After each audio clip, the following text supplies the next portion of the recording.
Good morning. Get ready for election. Prime Minister Davis says voter registration are imminent. The Social Services Minister says that mothers are prostituting their girls to get bills paid.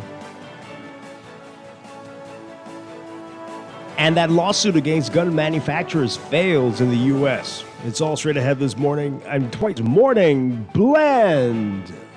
Wake up, it's a new day. Wake up, it's a new day. It's the start of a new way. Don't you know that it's the start of the end of the old way. Wake up, it's a new day. Wake up, it's a new day.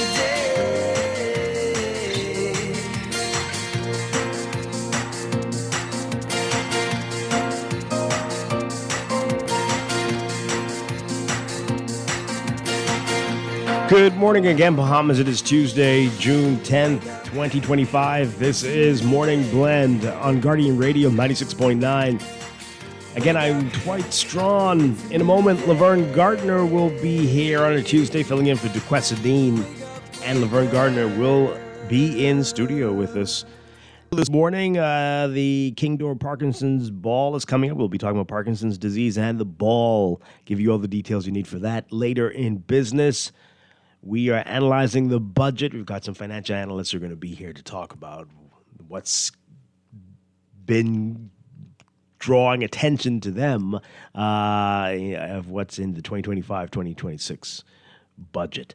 That's all ahead. But first, it's time for the overnight, the latest breaking news from while you're sleeping, and the top national and international headlines this morning.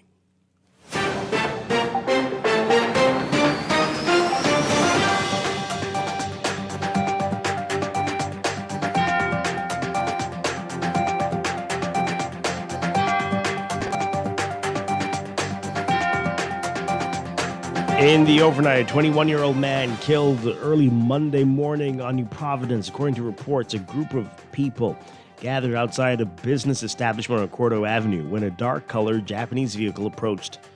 A man got out of the vehicle, shot at the group multiple times before getting back into the vehicle and driving away.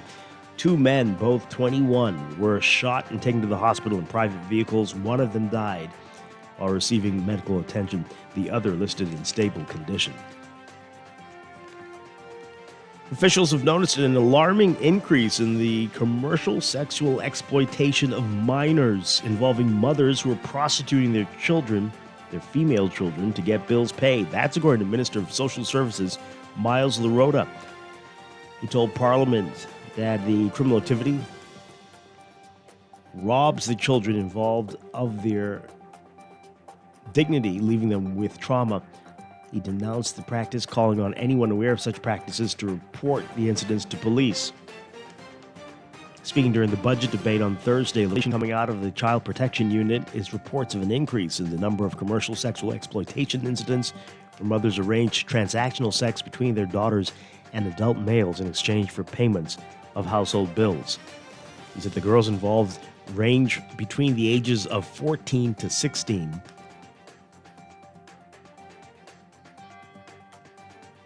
LaRota said that rather than safeguarding children, it assigns a price to their lives, reducing a precious child to mere transactions, exchanging a small sum of money for their dignity.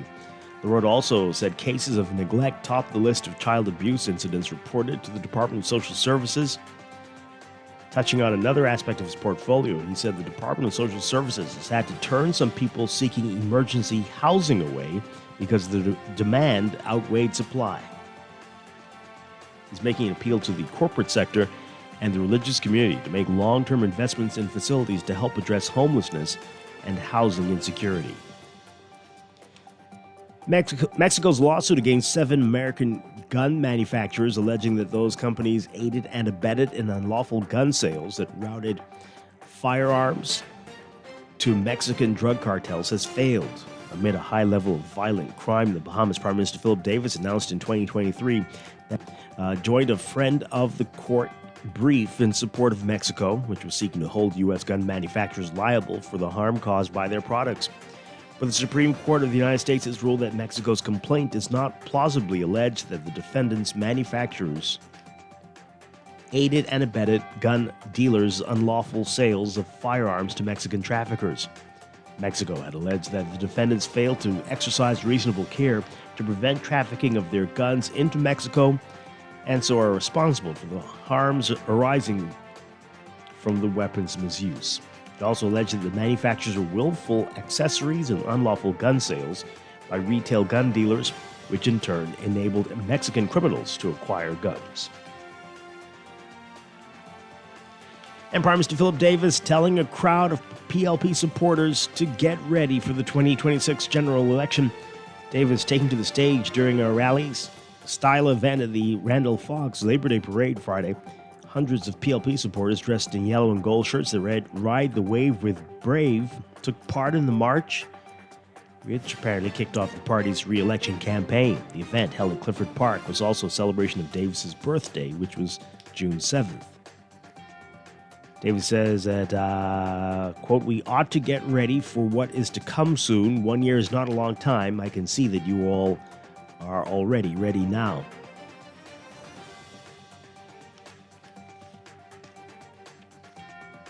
He said that very soon they'll be hearing about voter registration drives to ensure that everyone's in the right place for the election. But he went on to say, quote, "It's about a year to go. We have a year, but a year is not a long time." As we said, thousands took part in the Labor Day March, but true to his word, TUC President Obie Ferguson was not among them. He said the decision was due in part to the government's failure to meet many of the commitments in a memorandum of understanding it signed with the TUC, as well as the PLP's decision to launch such a campaign during the Labor Day March. Overseas from the U.S., Health Secretary Robert F. Kennedy Jr. removing every member of a scientific committee that advises the CDC, the Centers for Disease Control and Prevention, on how to use vaccines. He's pledging to replace them with his own picks. Major physicians and public health groups criticizing the move to oust all 17 members of the Advisory Committee on Immunization Practices. Kennedy, who was one of the U.S.'s leading anti-vaccine activists before becoming the U.S.'s top health official, has not said who he will appoint to the panel, but said it will convene in just 2 weeks in Atlanta. Although it's typically not viewed as a partisan board, the entire current roster of committee members were Biden appointees.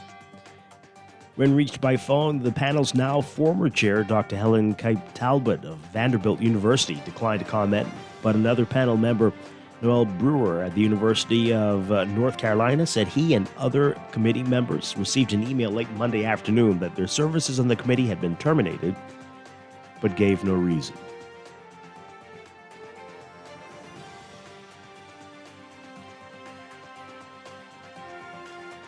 Russia sent waves of drones and missiles in an attack on 2 Ukrainian cities early today that killed 2 people and wounded at least 13 others.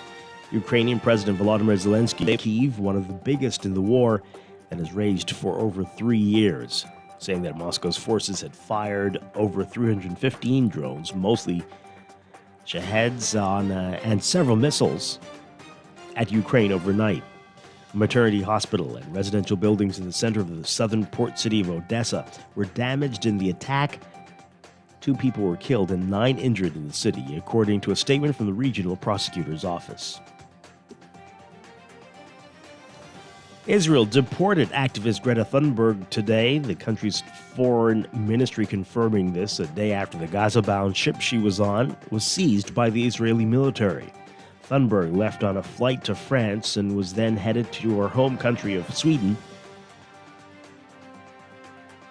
The foreign ministry saying in a post on X, posting a picture of Thunberg, a climate activist who shuns air travel, but she was seated on a plane. Thunberg was one of 12 passengers on the Madeleine, a ship carrying aid to Gaza that was meant to protest Israel's ongoing war there and shed light on the humanitarian crisis in the Palestinian territory. Israeli naval forces seized the boat without incident early Monday, about 125 miles off of Gaza's coast. Israel rejects any charges of violating international law because it says such ships intend to breach what it argues is a lawful naval blockade of Gaza. The boat, accompanied by Israel's Navy, arrived in the Israeli port of Ashdod Monday evening, according to the Israeli Foreign Ministry.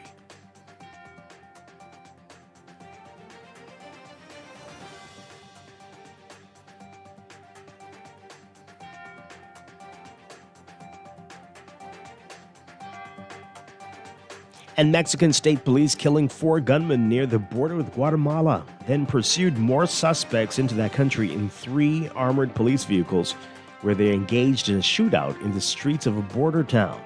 Authorities in both countries saying Monday they are investigating the situation. The rare case of Mexican law enforcement crossing the border into Guatemala on Sunday, captured by onlookers in videos widely circulated online. With the border crossing a short distance in the background, armed men in ballistic vests and carrying rifles can be seen shouting at the open driver of a state police armored vehicle. Suddenly, another such vehicle comes speeding through the border crossing from behind, scattering the armed men.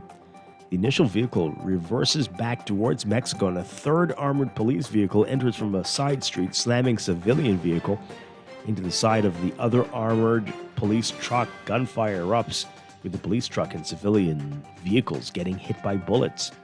All the while, a Guatemalan military truck with a soldier sits in the middle of the melee. Asked about the event, Mexican President Claudia Sheinbaum saying Monday that everything appeared to show that Mexican authorities entered Guatemala. She said they're investigating and, quote, "it is not all right that has happened."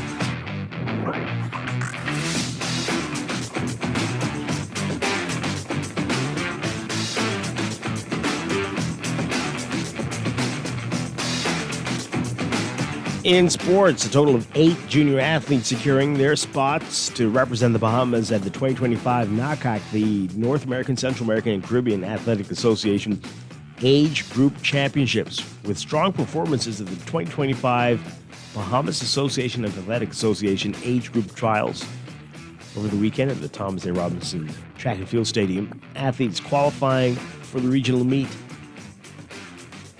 Michaela Sears, under 13 girls; Keanne Duncombe, under 13 girls; Aiden Knowles, under 13 boys; Antonio Hanna, under 13 boys; Emil Higgins, under 15 boys; Justin Shepard, under 15 boys; Jose Johnson, under 15 girls; and Samaya Strawn, under 15 girls.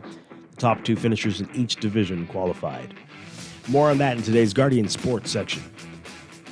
A number of Bahamian athletes in action at the 2025 Racers Grand Prix meet at Jamaica National Stadium in Kingston on Saturday. The one-day meet, a World Athletics Continental Tour silver level event, featured some of the top athletes in the region, including world championships and Olympic medalists.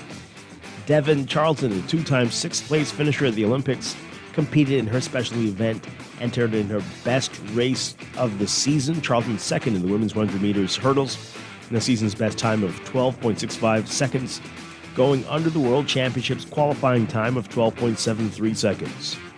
The other Bahamian in the race, Charisma Taylor, finished 5th with 13.09 seconds. Taylor has already qualified for the World Championship in the women's 100-meter hurdles.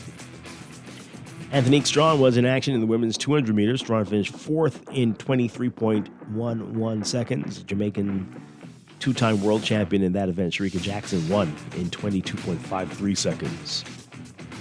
And Wendell Miller competed in the men's 400 meters and was second in the B race in 46.55 seconds. Terrence Jones in action in the men's 100 meters A race, finishing 7th in 10.44 seconds.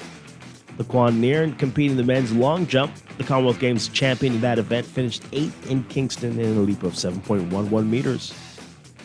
The 2025 World Athletics Championship set for September 13th through 21st in Japan. And the Freedom Farm Baseball League and the Ed Armbruster Baseball League took the two senior divisions of the 2025 Bryce Newball Foundation Andre Rogers National Baseball Championships. Over the holiday weekend, Freedom Farm prevailed in the 16 and under division, winning 2-1 in extra innings over the Junior Baseball League, the JBLN. In a gold medal game, after JBLN defeated them 1-0 in the round-robin section of the tournament, the bronze medal going to the Grand Bahama Little League. They knocked out the Abaco Youth Baseball and Softball League in the bronze medal game, 8-3. The other teams in the 16 under division were Ed Armbruster Baseball and Legacy Baseball League in Grand Bahama. Meanwhile, the Ed Armbruster Baseball League won gold in the 23 and under division, defeating JBLN 11-3 in the championship game. Freedom Farm winning the bronze over the Community Baseball League. And from the NHL, taking advantage of the Edmonton Oilers' worst performance in several weeks, the defending Florida Panthers pouncing on the Stakes to win Game 3 in a 6-1 rout Monday night. They've taken a 2-1 series lead in the race for the Stanley Cup. That's sports. And that's the overnight. Time for your first look at weather.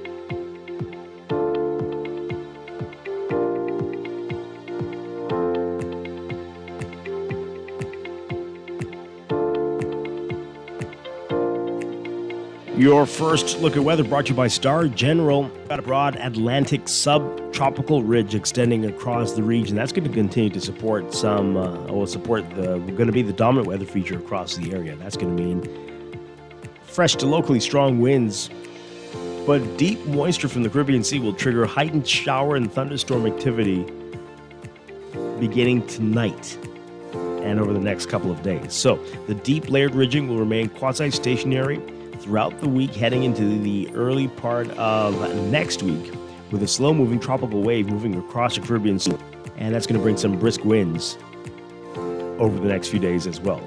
As we said, rain chances will gradually taper off after spiking up a bit over the next couple of days as moisture migrates westwards over the Gulf of Mexico.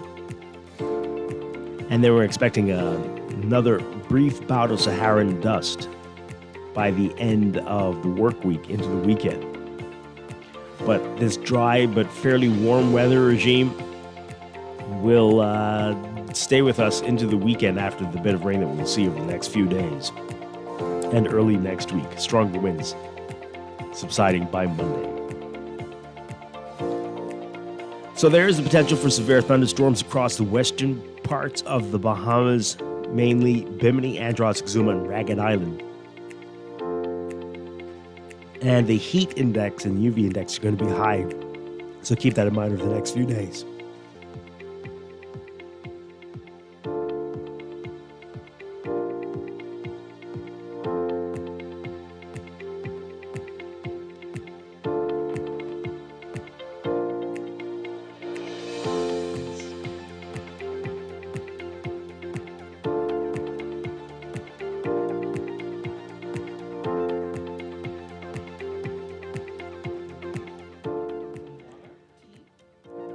So, for today, your forecast, partly sunny, becoming partly cloudy tonight for the northern islands. A mix of sun and clouds for most of the country, though. Becoming partly cloudy to cloudy by tonight. We're looking at a 20 to 40% chance of showers for the northwest and central islands, 10 to 30% chance for the extreme northern islands, and the southeast Bahamas. Wind southeast to south at 10-15 knots, becoming gusty at times for the extreme northern islands. Southeasterly at 15 to 20 knots, becoming gusty at times for the northwestern islands, and east to southeast at 15 to 20 knots, becoming gusty at times for the central and southeast Bahamas. Temperature-wise today, look for highs around 91 Fahrenheit, 33 Celsius, but the heat index will make it feel like it's 100 degrees Fahrenheit, 38 Celsius. Overnight lows tonight getting down to about 81 Fahrenheit.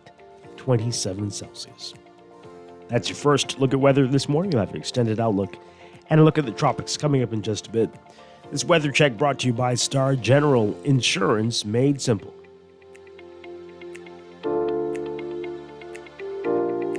Wake up, it's a new day. It is time for break, but when we come back, we're discussing the day's top stories right here on Guardian Radio 96.9, your home for fresh news and smart talk all day.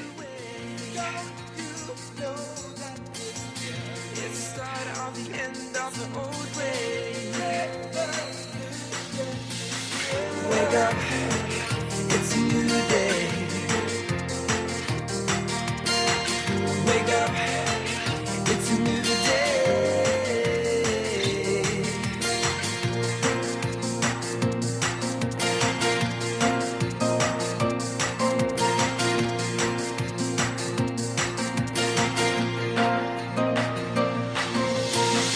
Wake up, it's a new day. Tired of banks forcing you to use technology to bank the way they want you to? Your convenience is important.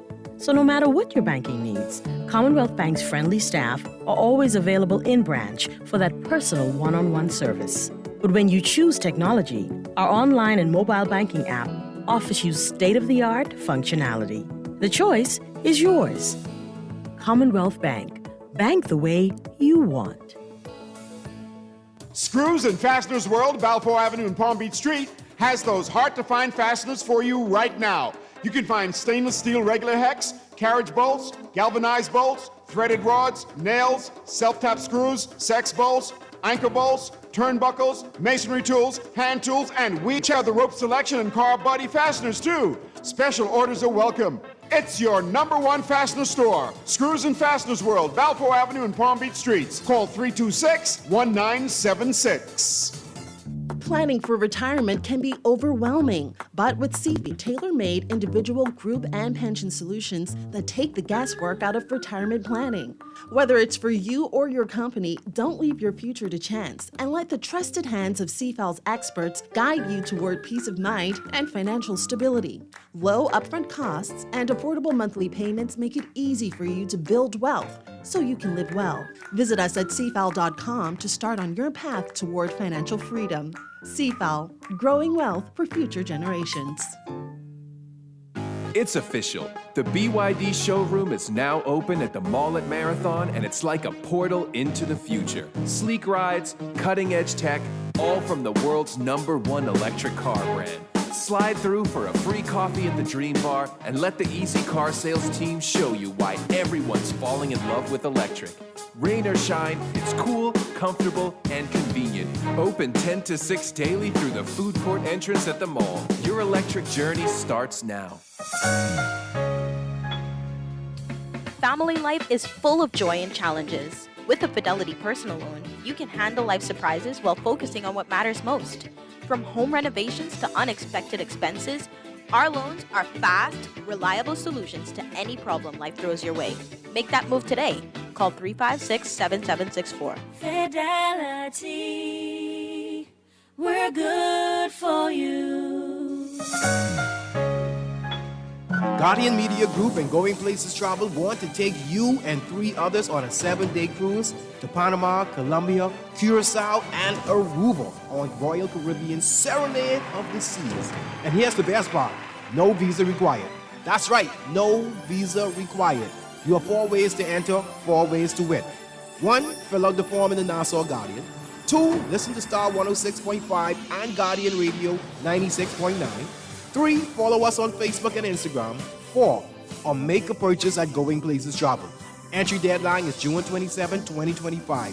So pack your bags, get ready to soak up the sun, and feel that ocean breeze. You and 3 loved ones sailing the high seas on a vacation cruise of a lifetime. Drawing is on July 4, 2025. Brought to you by the Nassau Guardian Media Group and Going Places Travel. Certain conditions apply. Airfare, taxes, and gratuities not included.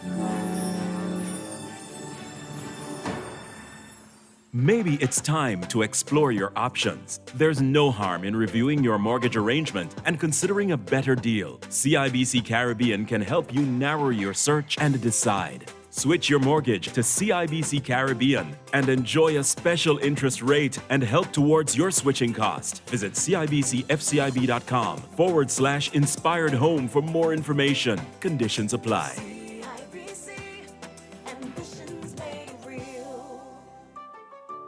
As a healthcare professional, you dedicate your life to caring for others. But even with the best care, legal challenges can arise. Protect your practice and your peace of mind with medical malpractice insurance from Star General. At Star General, we've partnered with Lloyd's of London to bring you comprehensive professional liability insurance designed specifically for those consulting or practicing privately. Visit our website today so you can focus on what you do best, caring for your patients while we take care of the rest. Star General, insurance made simple.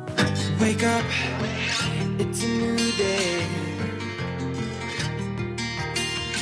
Wake up, it's a new day.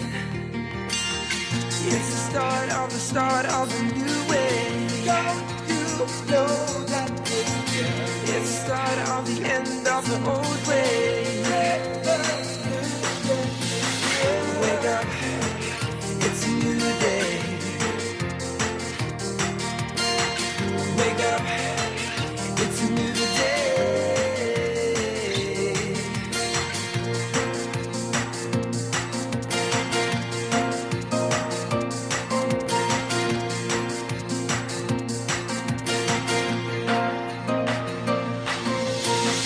Wake up, it's a new day.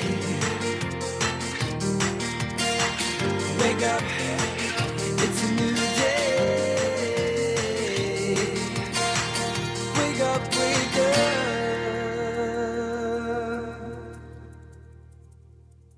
Welcome back to Morning Blend here on Guardian Radio 96.9. We are streaming live on GuardianTalkRadio.com and on the Guardian Radio app for smart devices. We're also on your televisions on Cable Bahamas Channel 969 and BTC Flow Channel 612. You can tweet us, Blend969, or Facebook.com/MorningBlend969. Text us on the Guardian Radio text line, powered by BTC, 422-4796.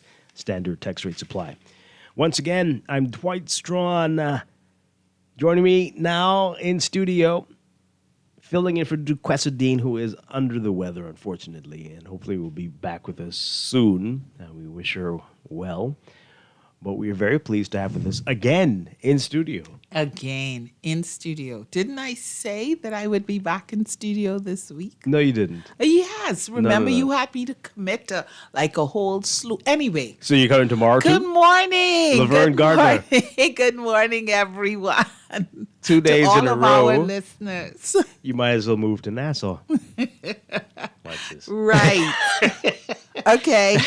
Anyway, good to see you again. It's good to be here in studio. You getting comfortable being in the studio?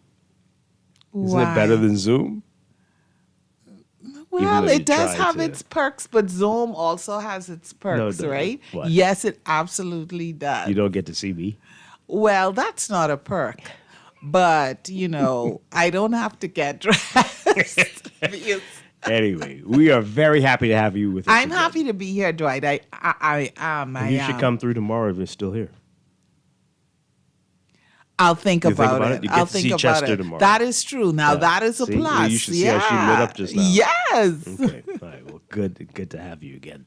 All right. So the Kingdom Parkinson's Ball is coming up. We're going to get details about that this morning. And later on, the budget debate continues in the House. We're going to have some experts, some financial experts on to give us their views on the what's proposed, what's in the budget, things that you might not have been paying attention to that is getting their attention, and well get into that with Good them stuff. in our 9 This o'clock is gonna hour. be good. We might have another big surprise in our 9 o'clock hour. A good surprise? A very good surprise. Okay. So this is going to be a very special day. But that's all ahead. But let's get into what else is in the news.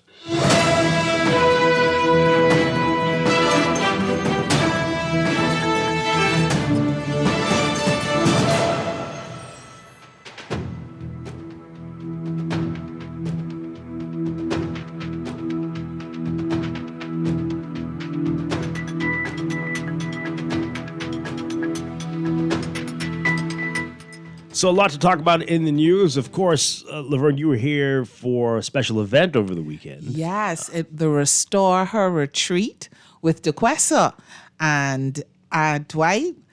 Too bad you're not a female. And I'm sure our weird texter is going to say something. Well, I have something weird to say. But anyway, go on.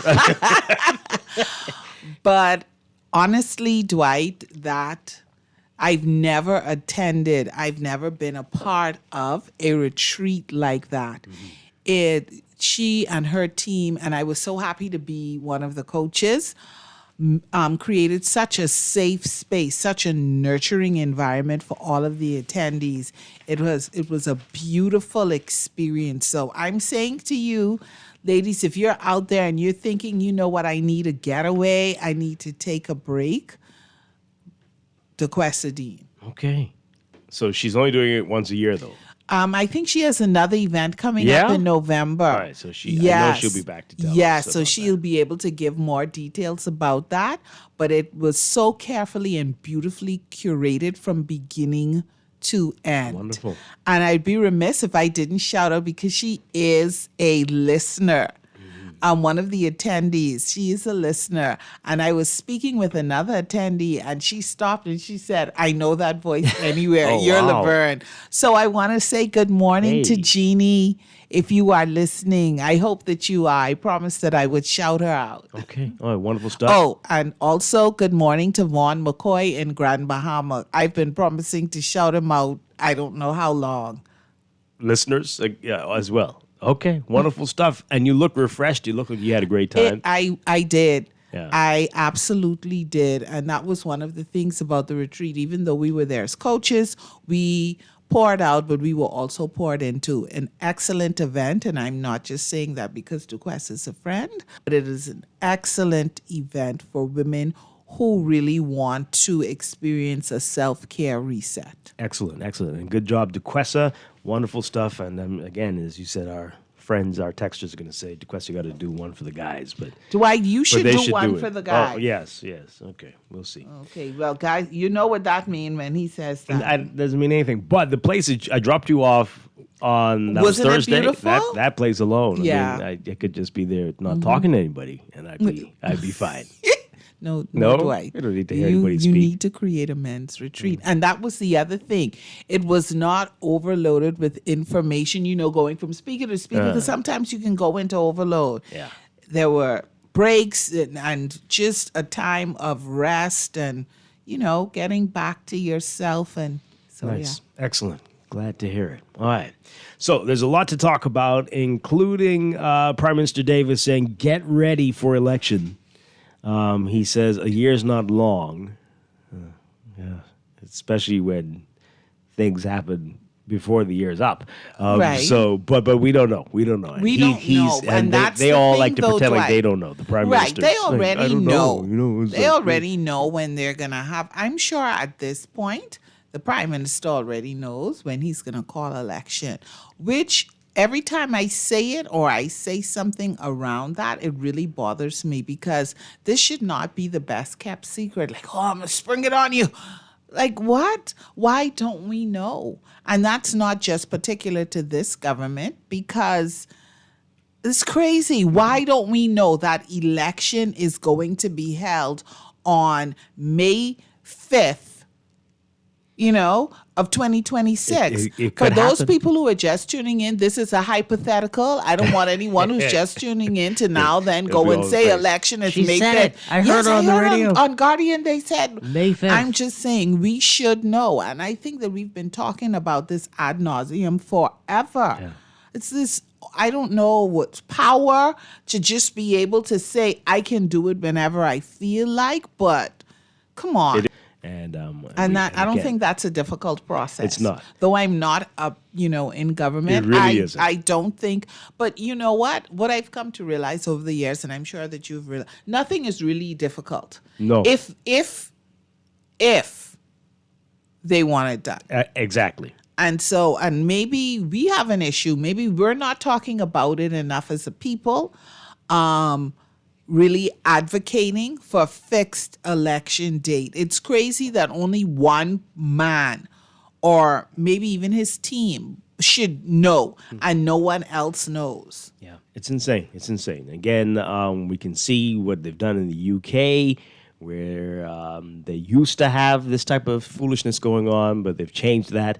If a prime minister wants to call a snap election, you can't just do it. You have to go to the parliament, and they have to agree to Right. I think it's a 2/3 majority have to agree. So imagine that, because you are trying to call an election early that may cause me to get voted out earlier than I wanted to be, or whatever. Not many people might agree to that, but who knows? If you can make a case, you can get them to do it. But something like that could really be beneficial here. But it just isn't making sense. We've had many who've made promises and never fulfilled it. But we've got to put the pressure on them now. Yeah, for this sure. guessing and could it be this year and this stupid talk that takes up so much time and space and energy. It's exhausting. It really is. All right, so I wanted to get to that later, but let's get that out of the way right now. The Prime Minister, what he had to say about the getting ready for election. Take a listen to this report, and then we'll get to your comments on it. And there's some other things in the papers we want to get to. But take a listen to this report from our Vonik Toot.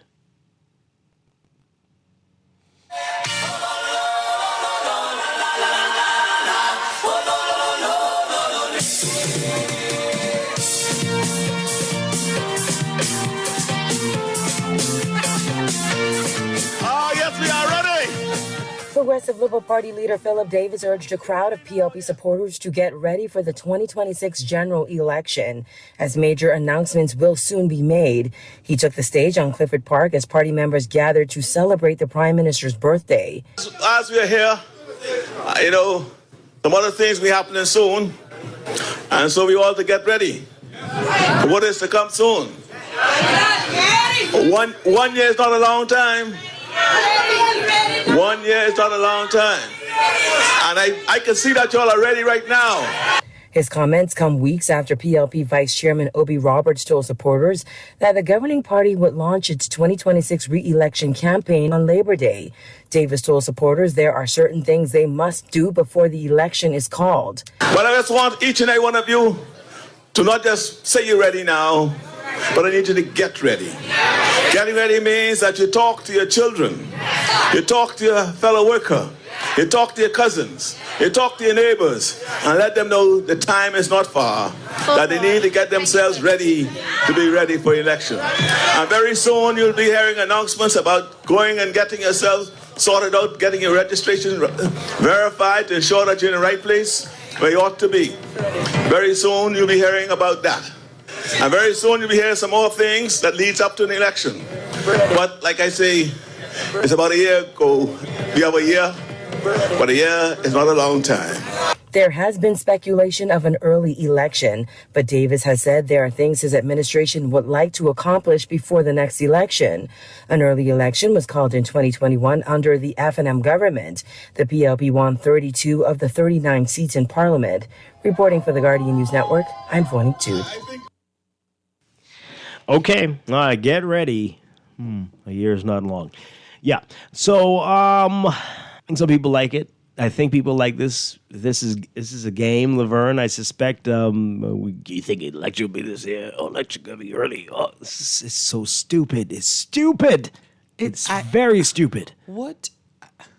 Why? What is the issue? For me, it's just a simple thing. The second Tuesday in May.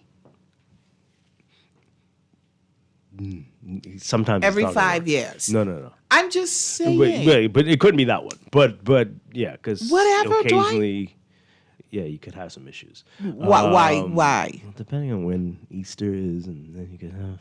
Yeah, it could fall after the holiday, maybe. I got to check. Right, So, but whatever. But certainly, Yeah, you can just think of pick something. Pick a month. Pick something. Yeah, Yes. that's what I'm saying. Let's if come together. April and May is an issue, Yeah. make it June.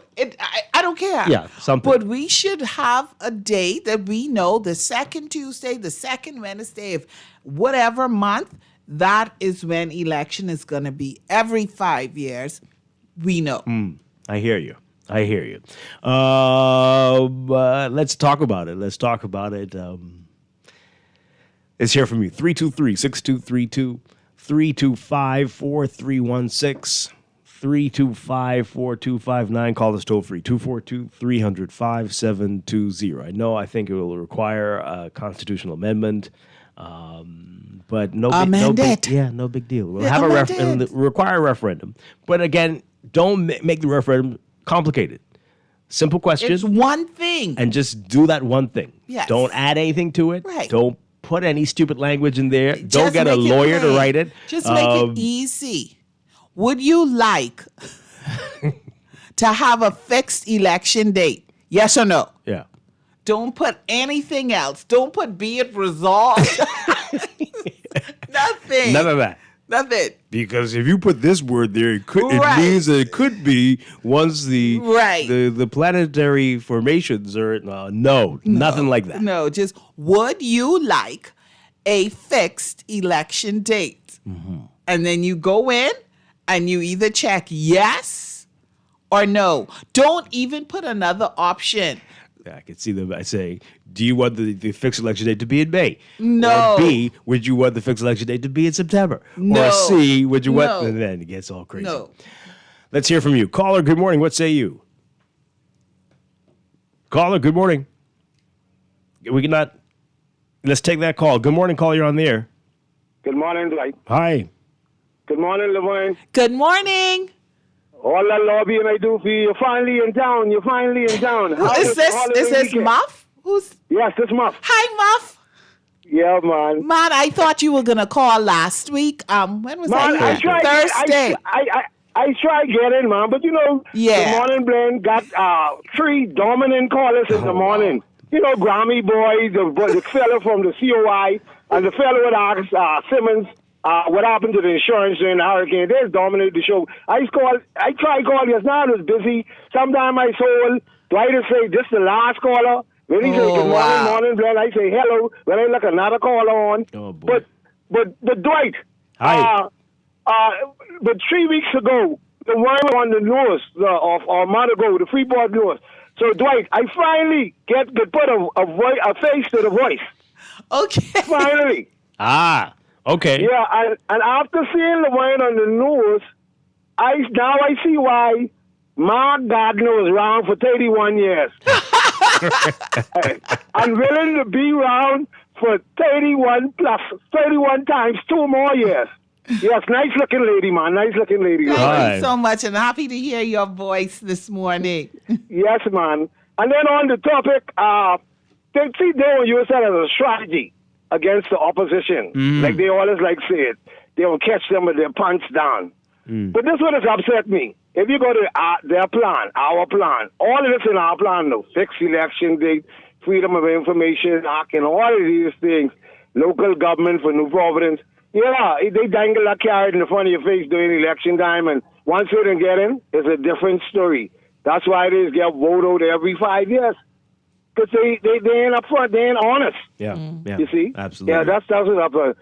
But in the morning, we like to have you back in the morning too, man. We want as much as you before you go back Freeport. Okay, I will consider it. For I will make that consideration. Okay. Yes, man. Yes, we love having you in town, dog, man. Thanks a lot. He finally did it. Yes. Sort of, yes. Yes. Okay. Yeah, all right, let me let someone else get it before I hang up on the line. All right, you all enjoy the rest of the day. Appreciate it. If you want to see Laverne, log on to our website, guardiantalkradio.com. You can watch her on the stream right now, or on the Guardian Radio app. You can see her right there. Click on video. Good morning, caller. You're on the air. Are you there? Good morning. No? Okay. Text message. Morning. Hey, how you doing? Fine, thank you. Good morning. Yes, regarding the fixed election date, I think it should be in June, but yes, for the referendum. Hope it will be binding. And I say June because just like a marriage, June is for lovers and weddings. That's the reason why I thought June. February was, but okay. Okay, perhaps. But we need to do it in time to have the budget and all that, so there will be one excuse or another. June would be too close. Yeah, maybe one excuse or another. So February, let's go. And then February will be so close to New Year's, John Canoe. I don't know. There will always be an excuse. We have 12 months. We can pick one. We can pick one. Yeah. I want to say that today is the election for BUT. Yes, that's right. And BUT have a nice system there where independents can be a member of the executive. Okay, excellent. Yeah, so there's an executive, there's an independent for the treasurer and an independent for the general secretary. Yeah. Okay. Good luck to everybody running. Yes, sir. Okay, thank you very much. Appreciate it. You're welcome. Let's take another call before we get to your text messages. Good morning, caller. What say you on this? Fix election date, or you love a surprise? Hi, good morning. Yeah. I've been advocating for fixed election date for a long time.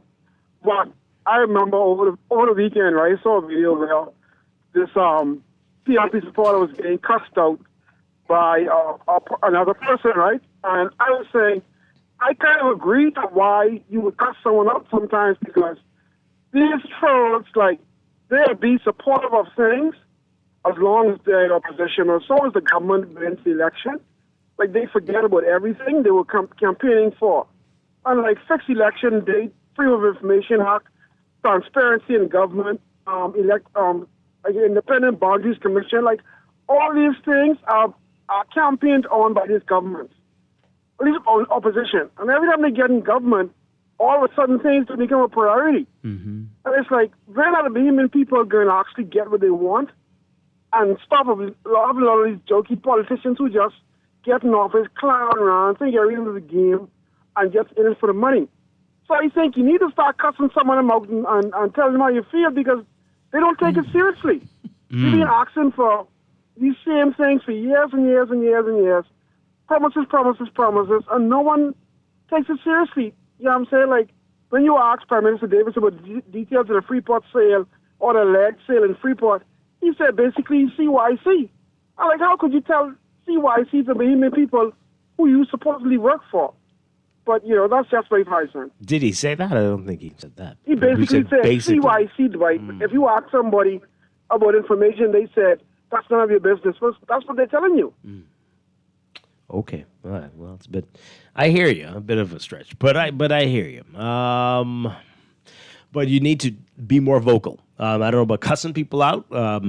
Some might deserve it, but I don't know about that one. But let them know that you are not happy with the performance. Yeah. Because what they see, everybody's wearing T-shirts that look the same, and you're dancing and drinking and eating. Everybody looks like they're happy. Everybody looks like they're having a great time. So maybe it's just us, though. Maybe we're the problem. Maybe there's just very few of us who are saying things like a fixed election makes sense, the Freedom of Information Act makes sense. Maybe there's not enough of us. So we may be in the minority, you know. All right, so a couple text messages. This is from you talked about the wonderful weekend you had at the women's retreat there. This person says here, it's amazing to hear these women get to let their hair down and come to work looking all relaxed, while our men are being brutalized on the streets daily. First of all, huh? Are they really? Dwight, or certain people? Certain people. This is just to let you know you need to have a men's retreat. Okay. And please invite, if that's our friend who always... Yeah. So make sure that you invite him. Sure. But they're also saying, it's glad to hear Laverne on the radio and in studio. I've been advocating for a fixed election date and an MP recall system for some time now. We need to fix it. However, Pintard did commit to fixed election dates. So did his predecessor. But yet, here we are. It was the pandemic and COVID, wasn't time. Wasn't enough time. Even though they called the election 6 months early. Yeah, it wasn't enough time. Dwight, we keep going over these things. It's just like the previous caller said. We really do get these commitments or promises, and then it doesn't materialize. This person says that when are we going to stop playing games and have fixed election dates? Political trolls always say they see nothing wrong, but Bahamians are tired of the same unkept promises made by politicians. Yeah. To give us a fixed election date is to give the electorate too much information. The best decision is an informed decision. No FOIA, no fixed election date, underfunded health care, no local government, just promises, rhetoric, and half truths. Demand change, Bahamas. This person says here, the buffoonery won't change nothing after bringing PLPs from all over the country to sabotage the Labor Day parade. What? People are not fooled anymore. Loudmouth and vulgarity don't win elections. What? Okay. That's interesting. I think the text is saying that people flew in. Well, what's wrong? I mean, I guess, but they wanted to party, sure.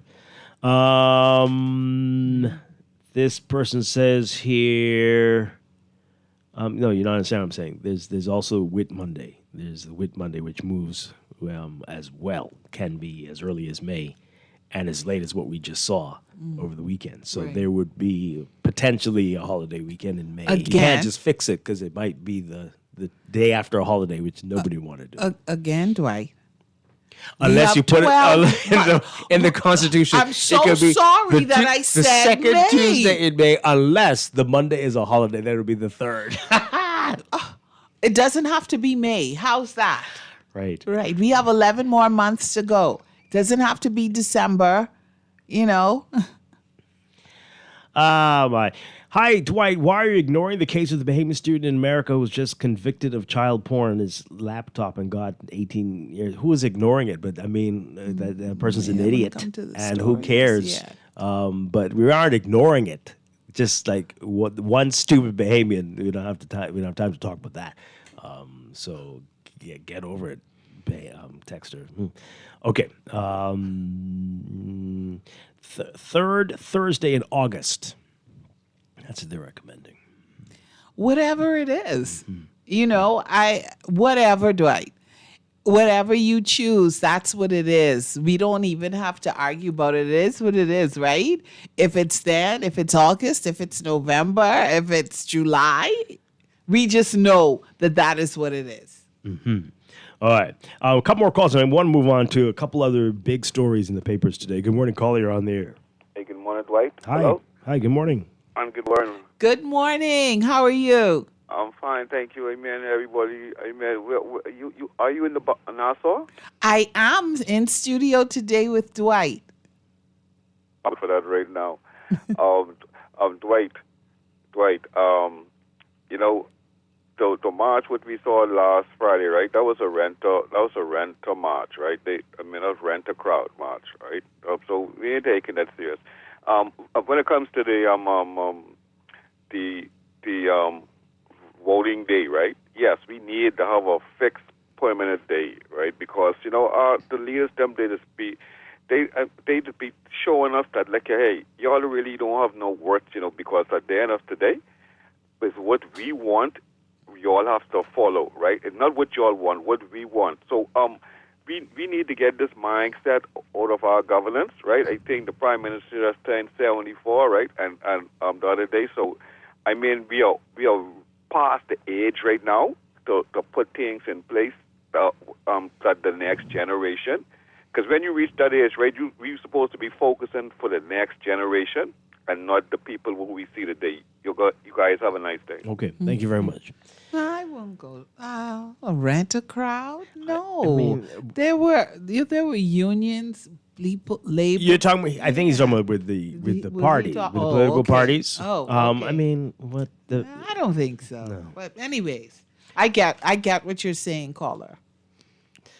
All right, we're going to leave that there. There's a couple other things in the papers today definitely want to get into. So this is interesting, the gun lawsuit in the U.S. You remember this? Mexico suing 7 American gun manufacturers, alleging that those companies aided and abetted in unlawful gun sales that routed the firearms to Mexican drug cartels. So that lawsuit, remember the Bahamas was a friend of the court, joining as a friend of the court brief in support of Mexico, feeling that I'm not sure what they were trying to achieve with that one. Dwight, did you really expect that it would? Not one single thing. Right, and like... Unfortunately, the case has failed. The court, that was dismissed.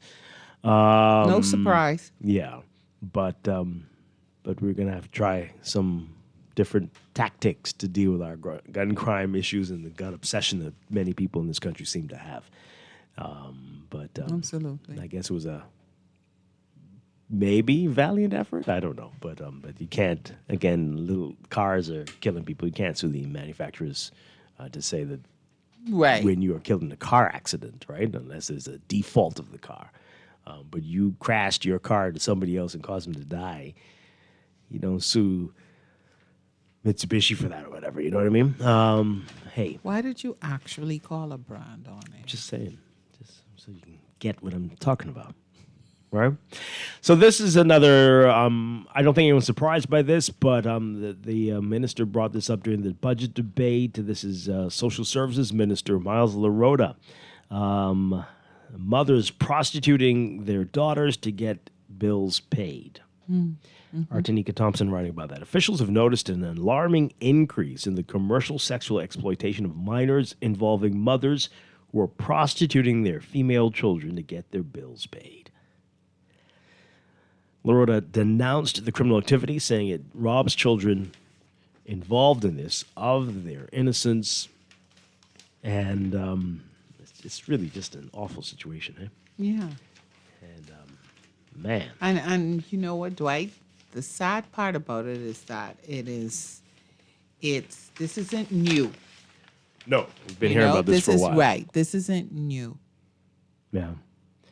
So he said during the debate, the most alarming revelation coming out of the Child Protection Unit is reports of an increase in the number of commercial sexual exploitation incidents where mothers arrange transactional sex between their daughters and adult males in exchange for payments of household bills. All range between the ages of 14 to 16. He said, quote, their lives have been destroyed before they begin to live them. While the age of consent is 16, using a minor for sexual gratification of an adult constitutes prostitution and rape, which are criminal offenses and should be reported to the police. Rather than safeguarding our children, it assigns a price to their lives, reducing a precious child to a mere transaction, exchanging a small sum of money for their dignity. The resulting trauma is profound, with long-lasting emotional and psychological consequences. LaRota also said cases of neglect topped the list of child abuse incidents reported to the Department of Social Services. Wow. Wow. And Dwight, I don't even quite have the words. It's horrific. And as a parent, I think of as a parent, your job is to protect your child. Like that's your responsibility to do whatever you can to protect this child and to, how do you live with yourself? Mm-hmm. When you prostitute your child, I don't even know how you could live with yourself. Yeah. What justification what do you tell yourself that you're still able to sleep at night? Look yourself in the mirror. Sadly, I suspect a lot of them are saying, well, I had to do it too, so you're going to be okay.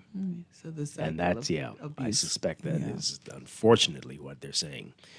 And that is really terrible. Let's get your reaction to that, folks. Caller, good morning. You're on the air.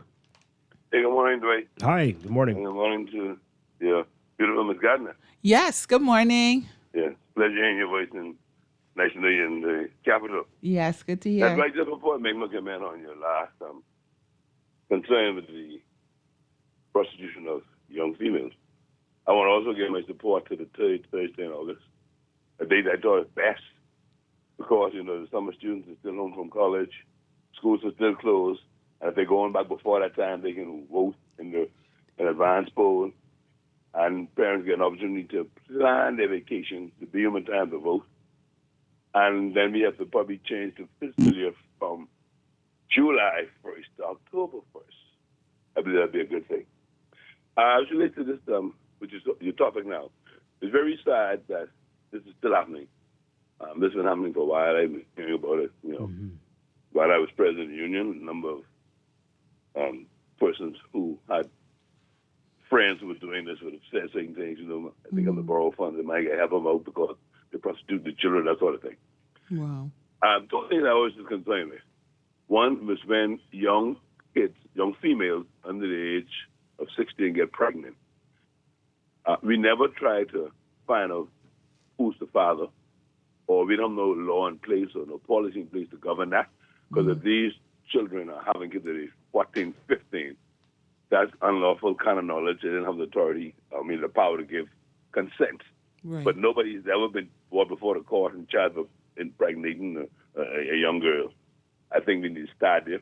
Mothers need to also be prosecuted when we find out that these things are happening to these young girls, because sometimes they will tell you, and the parents know about it, and it happens sometimes even in the homes.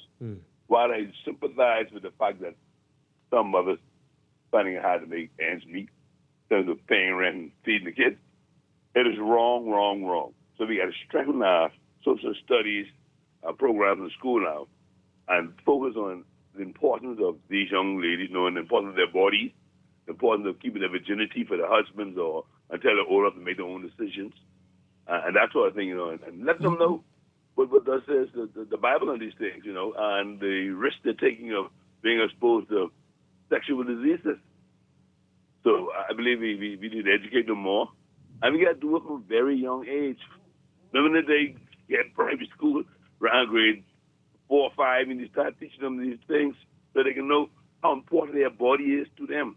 And don't allow nobody to abuse it, not even your parents. So I think introducing those type of programs may help. Okay. All right. Thank you very much. Appreciate it. Yeah. Well, I see somebody texting, tweeting. You can tweet us as well. It's because the cost of living is so high here and minimum wage is so low. Most people don't have a clue of the struggle some of us experience daily. Is that a justification? Yeah. No way. No way. Let's take another call. Good morning. You're on the air. Yeah, good morning, Dwight. Hi, good morning. And good morning, Lover. Good morning, Gian. How you doing? I'm good. How are you? Wonderful. I just want you to be careful in the wild, wild west now. We can't let you go back without a hair strand out of place. Yes, sir.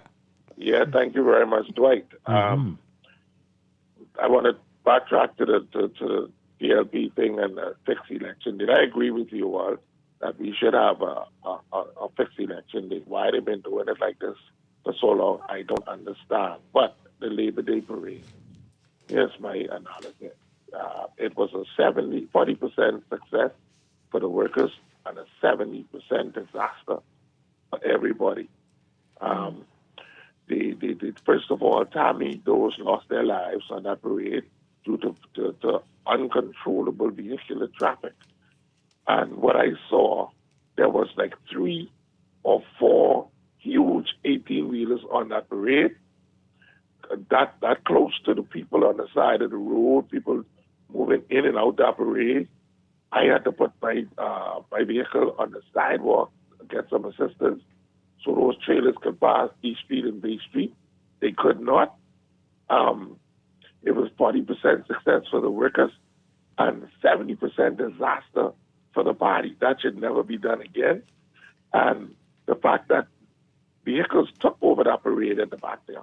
You had about 20 jitneys, you had like 20 ATVs, a number of bicycles, and all of that stuff. And Dwight, that was a disaster. I don't care who say. And if you're going to celebrate the workers, why have Brave Davis on your T-shirt? Why not have surrounded folks or those with the point with the day, the meaning of the date? You understand? That was a disaster. And I don't never want to see a parade like that ever again in my life. The PLP motorcade took over the whole thing.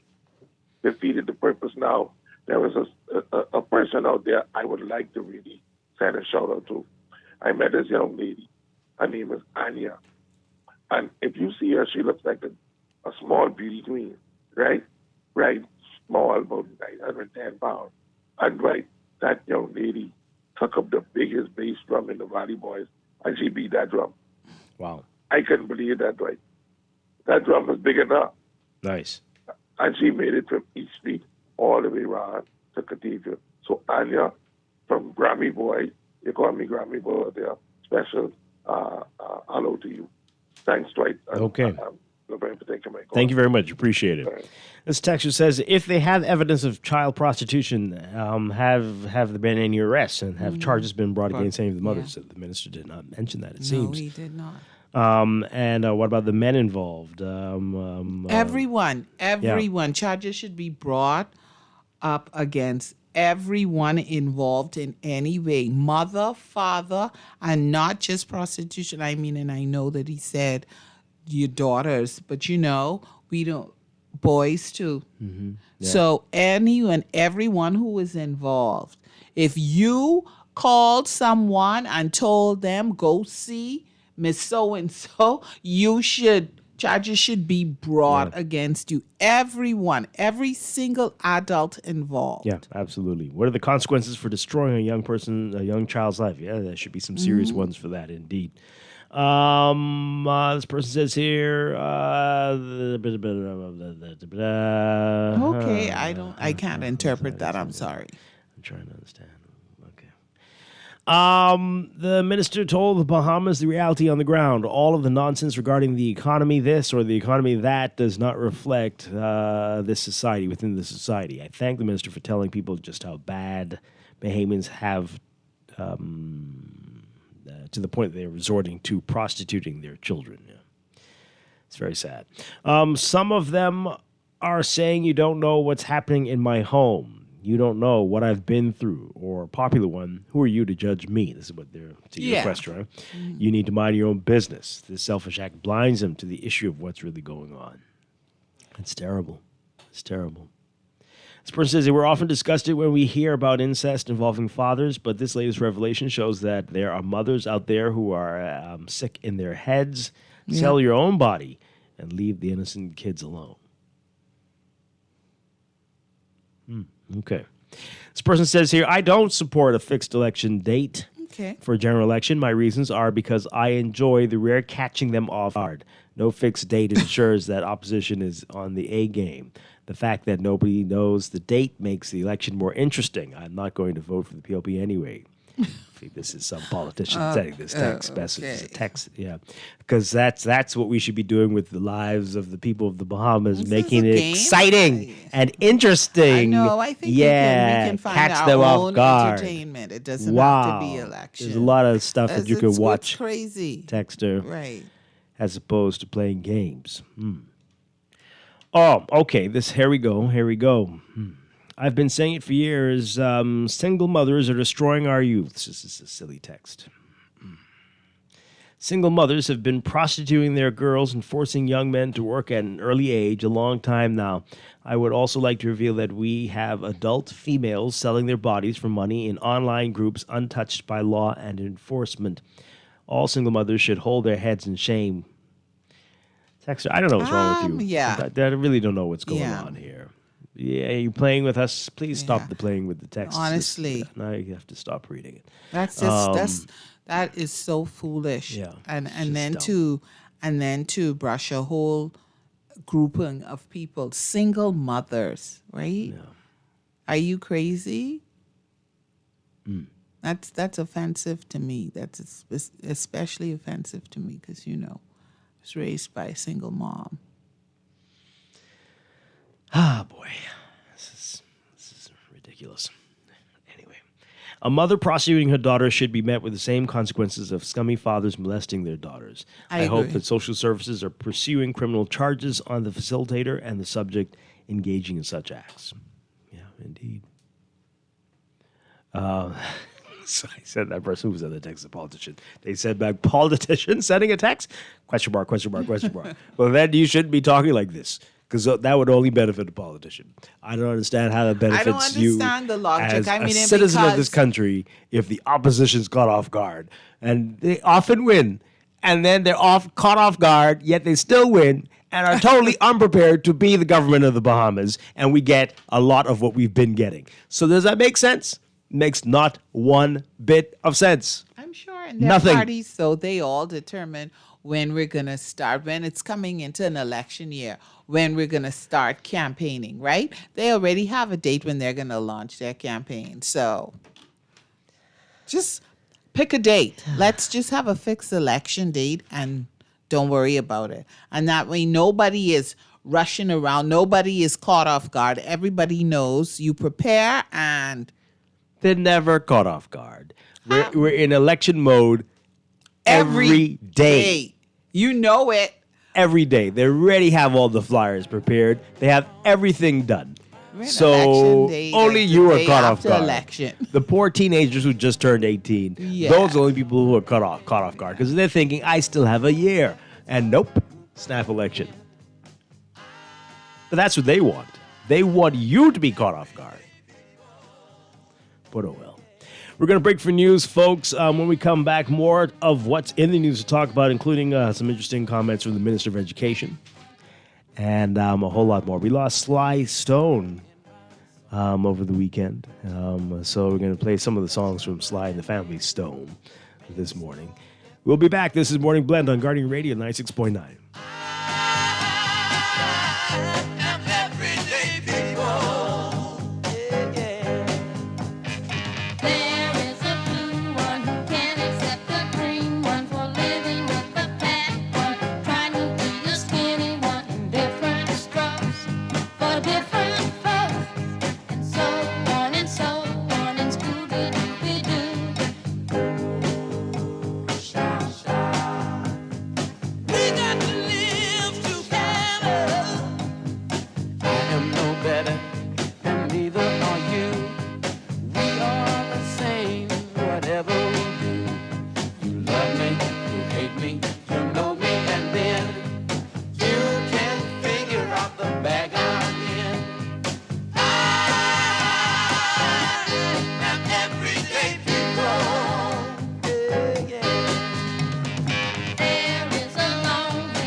This is Guardian Radio 96.9 FM, streaming on GuardianTalkRadio.com and the Guardian Radio app, Nassau, Bahamas.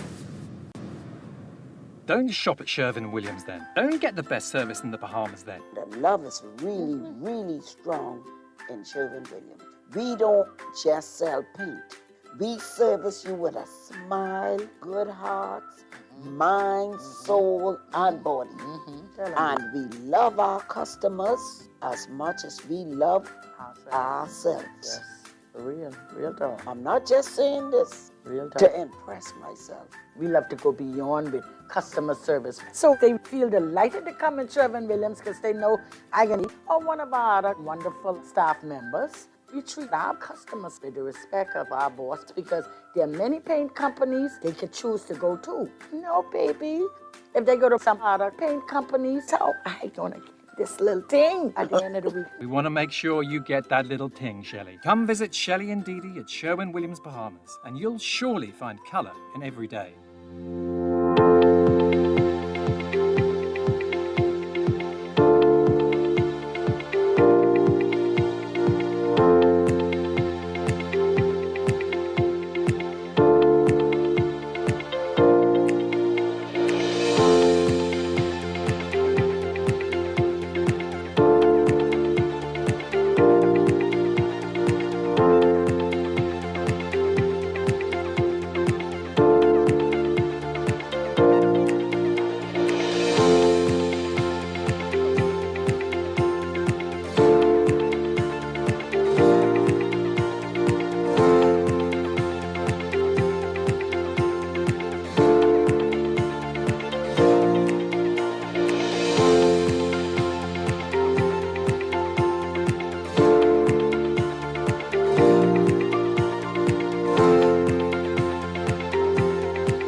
Welcome back to Morning Blend on Guardian Radio 96.9. We're streaming live on GuardianTalkRadio.com and on the Guardian Radio app for smart devices. We're also on your televisions on Cable Bahamas Channel 969 and BTC Flow Channel 612. You can tweet us at Morning Blend 969 or Facebook.com/Morning Blend 969.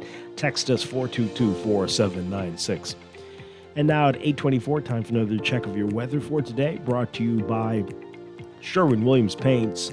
Dull walls bringing you down? Well, Sherwin-Williams has the cure. Don't have your place looking toe up. Get that glow up with the superior quality of Sherwin-Williams paints. Here's what's happening weather-wise. We've got a broad Atlantic subtropical ridge extending across the region. That's going to support some fresh to locally strong winds across the country and be the dominant weather feature for now. But deep moisture from the Caribbean Sea will trigger heightened shower and thunderstorm activity along the western islands of the chain through tonight.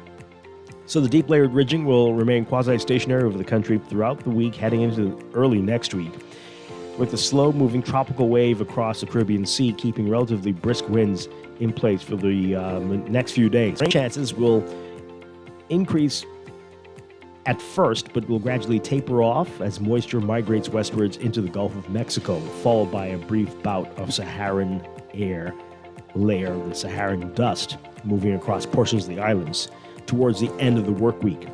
And a dry but fairly warm weather pattern will take us into the weekend and early next week, with stronger winds subsiding by Monday. So there is a potential for severe thunderstorms across the western islands. That's mainly Bimini, Andros, Exuma, and Ragged Island. Plus the heat and UV indices are going to be a factor.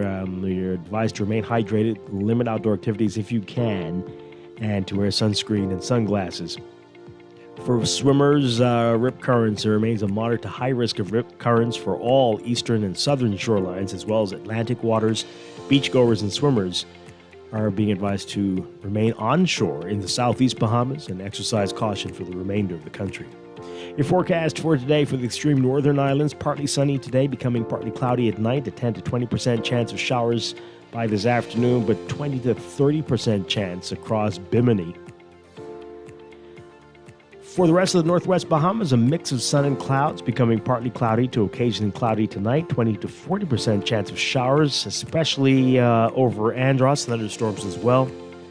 And then for the central and southeast Bahamas, a mix of sun and clouds, becoming fair to partly cloudy, 20 to 40% chance of showers and thunderstorms today, especially for Ragged Island and Inagua. Temperature-wise, look for highs around 91 Fahrenheit, 33 Celsius, but the heat index will make it feel like it's 100 Fahrenheit, 38 Celsius. Overnight lows tonight getting down to about 80, 81 Fahrenheit, 26, 27 Celsius.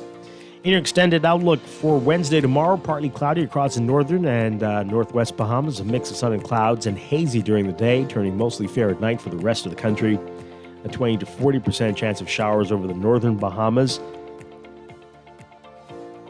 And Thursday, a mix of sun and clouds during the day, turning fair to partly cloudy in the northern and northwest Bahamas again. Partly sunny and hazy during the day for the central islands. Partly sunny to sunny by Friday, and that will hold through Saturday and Sunday. That's your morning blend weather check. Weather check also brought to you by Easy Car Sales. And shop for your BYD at the mall at Marathon. It's cool, comfortable, and convenient.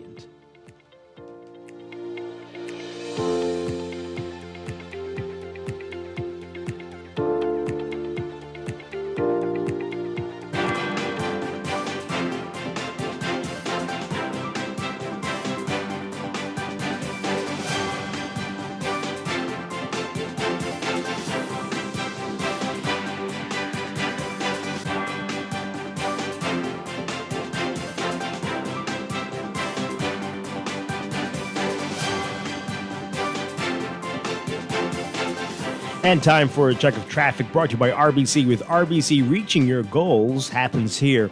In your real-time traffic, we're seeing some slow-moving traffic on Robinson Road, just west of the Prince Charles Soldier Road intersection. And so that's east and west of Old Trail. If you're heading westbound, you're seeing that slow-moving traffic all the way up to Marathon East-West Highway and the intersection there. And we've got pockets along East Street, especially north of the East Street Soldier Road intersection if you're heading northbound on the way to the roundabout with East-West Highway and Independence Drive. Blue Hill Road also busy for you north of Soldier Road on the way to that roundabout with Independence Drive. And still some slow-moving traffic along Milo Butler Highway, but manageable for you. Tonic Williams Darling Highway, seeing some heavy traffic westbound towards that roundabout with Milo Butler Highway. And if you're heading into the downtown area, West Bay Street, slow-moving eastbound traffic near Nassau Street and heading into Marlborough Street. That's your real-time traffic. That's your Morning Blend Traffic Alert brought to you by RBC. With RBC, your ideas happen here.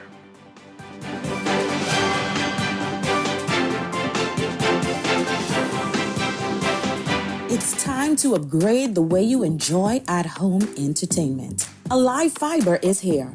Enjoy all your favorite channels and streaming apps, all at lightning-fast internet speeds with affordable bundles, and it's only a click away. Visit www.alivefiber.com to sign up now. Stay connected, live your life. It's good to be alive.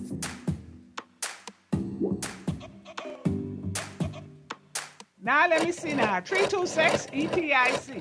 Hello? This Epic Eckert battery. This Miss Beulah from round the corner. I hear you're selling tires now on Wolf Road too.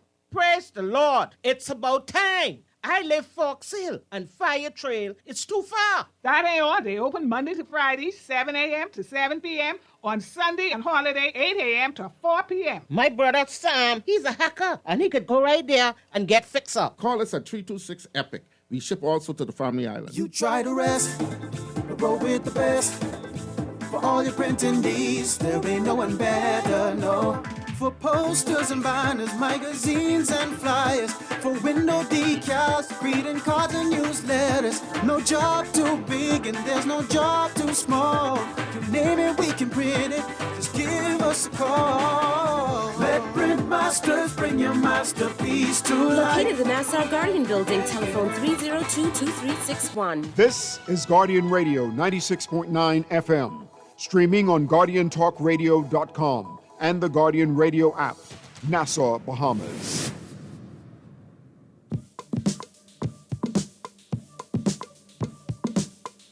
It's a family affair. It's a family affair. It's a family affair. It's a family affair. One child grows up to be somebody that just loves to learn, and another child grows up to be somebody you just love to burn. Mom loves the both of them. You see, it's in the blood. Both kids are good to mom. Blood's thicker than the mud. It's a family affair. It's a family affair. It's a family affair. It's a family affair. What of it?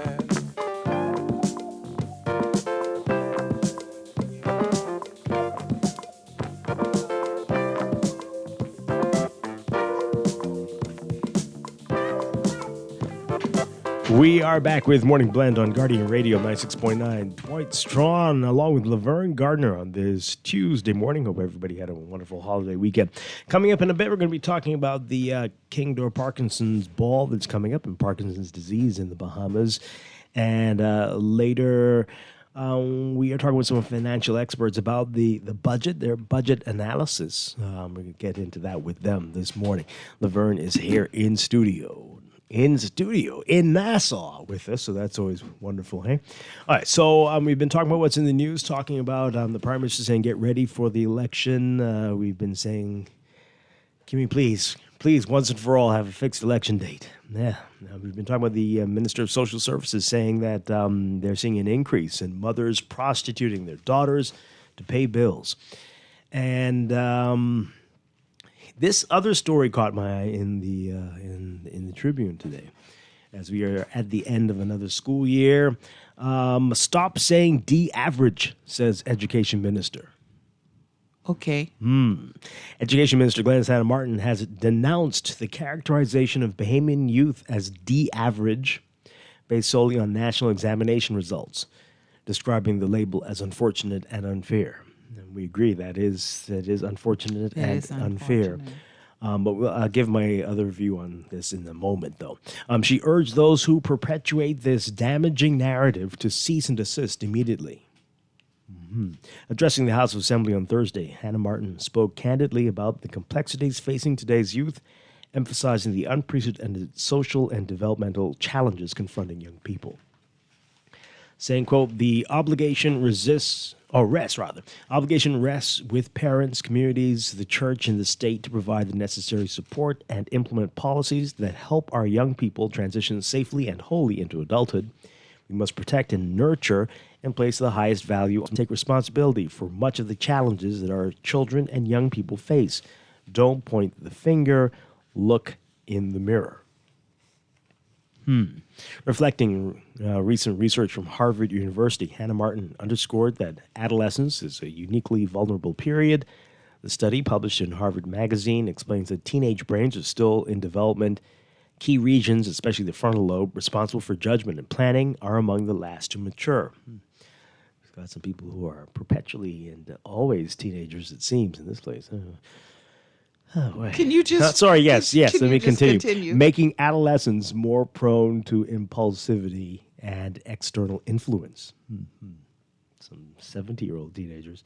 Neurologists behind the study advocate for increased public awareness, arguing that understanding adolescent brain development is critical to helping teens overcome challenges and recognize their potential. In response to the D-average narrative, the minister highlighted improved performance in the 2024 BJC and BGCSE exams. Notably, 653 BGCSE candidates earned grades of C or higher in at least 5 subjects, an increase from 544 in 2023. Meanwhile, 1,009 students attained a minimum of 5 D grades, up from 901. And remember now, the D in the BGCSE is satisfactory. That stands for, that's not a fail, it's satisfactory. In the BGCSE. BGCSE. And I think that how this all came about was as a result of the scores that were coming out for BGCSE. Right. So the D average really is when you do the backstory, is just about BGCSE. Yes. So this is the weird thing. So yeah, she gets into all this stuff and what's improved, and that's great. That's great stuff. But we've been saying this, the BGCSE started in 1993? We've been saying this for all of these years. If before that time, a D was a fail in most grading schemes, and then for this exam, a D is a pass and satisfactory, right, you're going to have some issues. It's going to create, and it has since 1993, been problematic. And yet, every time we have people on from the Ministry of Education, we talk about this, like this grading system is creating problems. People don't understand that a D is not a fail. Right? You have issues where even in the tertiary level, UB has an issue accepting D grades. Right. But it is a pass. But here's a bit of a disconnect, if I could say that, and the disconnect is that while for a D for BGCSEs, right, is satisfactory, when you are looking to apply to say maybe UB, they're looking for C and above. C and above. But all through your school years up to BGCSE, if you got a D, that's not a good thing. Not a good thing. So there's a disconnect. Absolutely. Because if I'm getting a D on my regular report card, that is an issue. But if I get a D for BGCSEs, then it's just it's okay. Yeah, and you made a great point off air that for a lot of people who, depending on which level of the exam you're taking, right, a C is the highest you can get. Right, when you're taking paper 1 in math and English, the highest you can get is a C. And the D would be the second highest, right? At that level, it's not a fail. But that doesn't even, like, when you say it mentally, I'm not able to process it. And also for BGCSEs, do you have to, like how you have to get, like, do teachers still have to sign off to say, yes, you can take BGCSEs, or that's not a thing anymore? I think depending on the school you go to. Okay. Some schools won't run everybody, and others will, you take them. But it depends. But this is as simple as the fixed election date, right? To solve. You cannot use the same grading system that you use for everything else on the BGCSE. Use either words or numbers or something else, because D means something everywhere else. But on this exam, it has a totally different meaning. It cannot work. So either you give A as distinction, B this, that, whatever, but don't use A, B, C, D. And you'd solve this problem once and for all. It may take a few years to get that out of the mindset. Well, how's that going to translate even in terms of, because, for students who are applying to go to college, you have a lot of them who recognize the BGCSE. So instead we've changed it. We don't say A anymore. We don't say A, B, C, D. We say distinction. Mm-hmm. And that means that you've scored within a certain percent. You can do that now. If you look up what D means, it tells you what it means. Satisfactory knowledge of the basic material, something like that, right? So now or a number would mean this. You got 1, that's the highest you could get. Okay. But then what are you going to say? All these 4 average behaviors or satisfactory average behavior is going to change. This could have been resolved years ago, but they're still sticking to the A, B, C, D, F and all that nonsense. It doesn't make any sense. I say go back to what we did. Not everybody could take BGCSEs. No, back in my day. I don't know how old you are. I mean, the gray in your beard, maybe, I was actually the last of the GCE? The GCE people. Right. 1992. So we went GCE. So you had the GCE.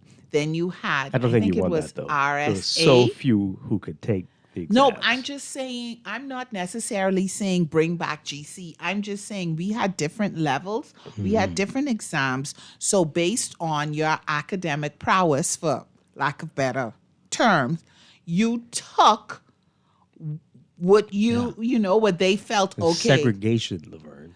It was. And it was good. Was it good? It was good in the sense that to me, it's better than a student at a school where the teacher can't necessarily say, no, you can't take it, and you go and take your BGCSE and you don't perform well, as opposed to when it was, you could either take GCE, if you were in the GC class, you could take RSA, or you could take Pittman. So, and you had people doing very well at all levels. So maybe we need to come up with something else rather than everybody straight across the board taking. Dwight, I'm sorry. I'm also a proponent for not everyone getting a certificate. That's a different story. And that's a totally different story. But I hear you on that one. I've already said it. But anyway, I get what the minister is saying. She just doesn't. She's trying to not have it, as a stigma. And that's fine. And the ministry can help a lot by changing the grading. Right? People do not understand what this D means. It is not a failure. It's not a failure. But as long as D means fail everywhere else. But that's all we have known it to mean. It's always going to be a problem. I'm telling you, kids coming home today and D's on their report card, they can't say, well, BGCSE, D is satisfactory. No, parent, no, we're not taking that. Yeah. So if you still have it in school that D is not satisfactory, then even just within us, we have a disconnect Still can't understand why we're still talking about this all these years later. because it hasn't Fix changed. Fix it. Fix It it. hasn't changed, Stop just like we using don't have the fixed grading. election. Let's take these calls really quickly. Good morning, caller. You're on the air. What say you about this? I say good morning, Dwight, and good morning, Laverne. Good Hi. morning. So glad to hear you here in the sunny Isles of New Providence. I'm happy to be here, although this tea I'm drinking is terrible. I'm happy to be here, but this is what That has Dwight something to gave do with me. Nassau. Oh, it's sorry. I'm sure Dwight can get you some. Of that. Dwight is the one who gave this to me. So And treat you like the queen that you are. Dwight, I'll get on it. Yeah. Mhm. After we left the show on Thursday, she was quite satisfied. So she's just got a short memory. Dwight, as a former teacher myself, and during the infancy of the implementation of the BGCSE, we had to attend different workshops and whatnot to get an understanding of the grading. Now, I agree with the minister. Dwight, let's say that Dwight is, he's not, and he's not like a B student in mathematics, right? He is like a C, right? But during the examination, he missed that there's some areas that he's not as proficient in as in others. That in like subject like mathematics, you have so many different modules, right? So what that D is telling the individual, not for necessarily those who are going off to college and so on and so other things, right? What that D is telling that, hey, Are you there? yeah, sorry. What the D is telling the individual or the employer that this person, yes, they are not quite up to that level. But Right. they have the ability to perform, right? Because take for instance myself. I mean, you in certain positions, you don't need all of those things that you have to study. That's fine. People get it. We all get it. It's telling that yes, this person may not did not meet that mark, but instead of giving that person a failure, instead of putting an F and say that okay, this person has an F as a failure, he has a D which is close to where he needs to be. And so given a little impetus, It's easier to explain. You're going to have to explain to everybody that it's not working. So we need to move to something else. Right, it is working. It is working, but you're talking about going off to college, and everybody knows that normally that in the U.S. college, they look at the SAT and the ACT and those other things more than they look at but employers are looking at that D and they're not saying and the whole thing is that the Ministry of Education have been educating the employers as to get an understanding of what these, and so the employers, okay, who looks at an individual with a D, not that that's the average. He may not have a D or she may not have a D in all areas, but in a particular area, he or she may have gotten a D. It doesn't mean that that individual has failed. Yeah, we're not disputing this. Totally agree with you.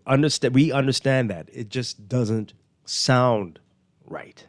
And it doesn't sound right to anybody. Why do you think people are saying that? And I don't think that everybody. It doesn't sound right to you because we have been used to see the acceptable. No, it's not just to be. But in school, D, what is a D? I'm not talking about BGCSEs. Is D a pass in school? It depends, right? If they're marking on a curve. Yeah, it does depend. It is, right? But, But typically. The thing is, okay, you have certain numerical grading system. So you would say like let's say a 90 to 100 is an A, B, or whatever it is, right? Right. So, but if a person gets a D in school, okay, you give them that grade, okay, or you would call it like a C minus, right? A C minus. I guess maybe they do it differently. I've been out of school that student that, 250,000 yes, years. you didn't quite make it, but you are not far from the mark. Yeah, we're not disputing this. We're saying that this grading that we do is creating challenges. It is not a fail. I don't think so. I don't think. Why do you think people keep saying the D average? They're not saying it in a good way. Once the individual who is looking at the particular Okay, you just I appreciate you calling, but you're arguing with us for the sake of arguing. No one means it in a good way when they say it. And you can't. And every time know, you say to them, D means satisfactory understanding. And I don't even know if employers get that. I don't know. I don't know if employers get that.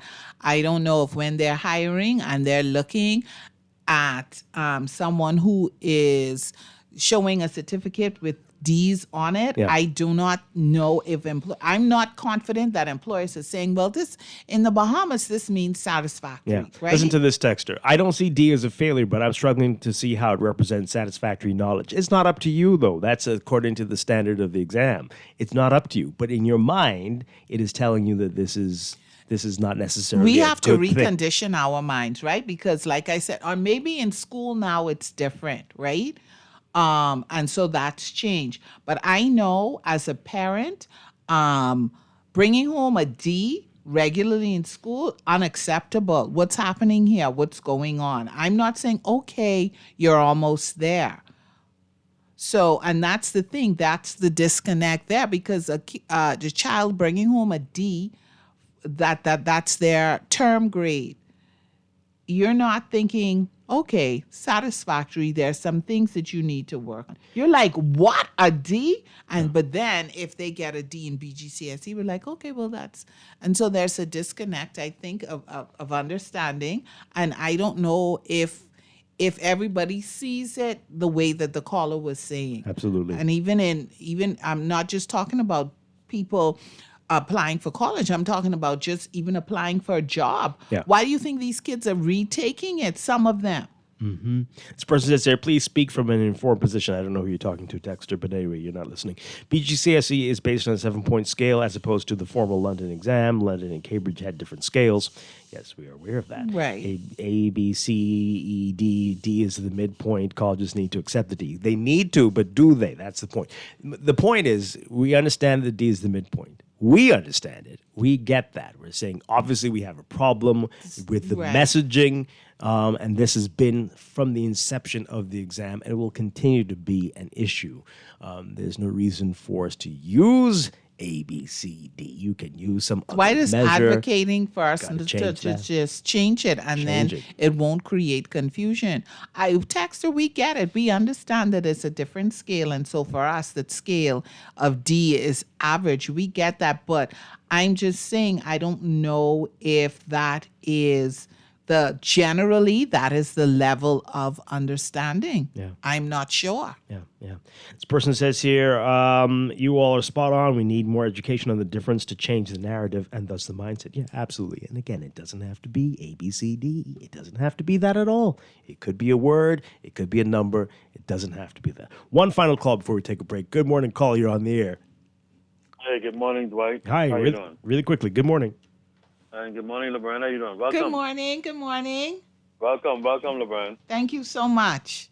Let's not forget now, LeBron, who was the original promoter of you coming to. That is true. That is true. Myself. Yes, you're right. Now, I have to give credit where credit is due. I may have been sweethearting you all with other shows. Yeah, I think so, because we haven't heard you in a while. You know, it is what it is. But look, on this question that you spoke about earlier, Dwight, I believe that we should have fixed elections, but that should also be encompassed by some other considerations, such as aligning it with the budget, because I think it's grossly unfair for a new government coming into to be strapped and saddled with a budget that they would not have supported had they had the numbers to make the changes and truly implement their will for the country.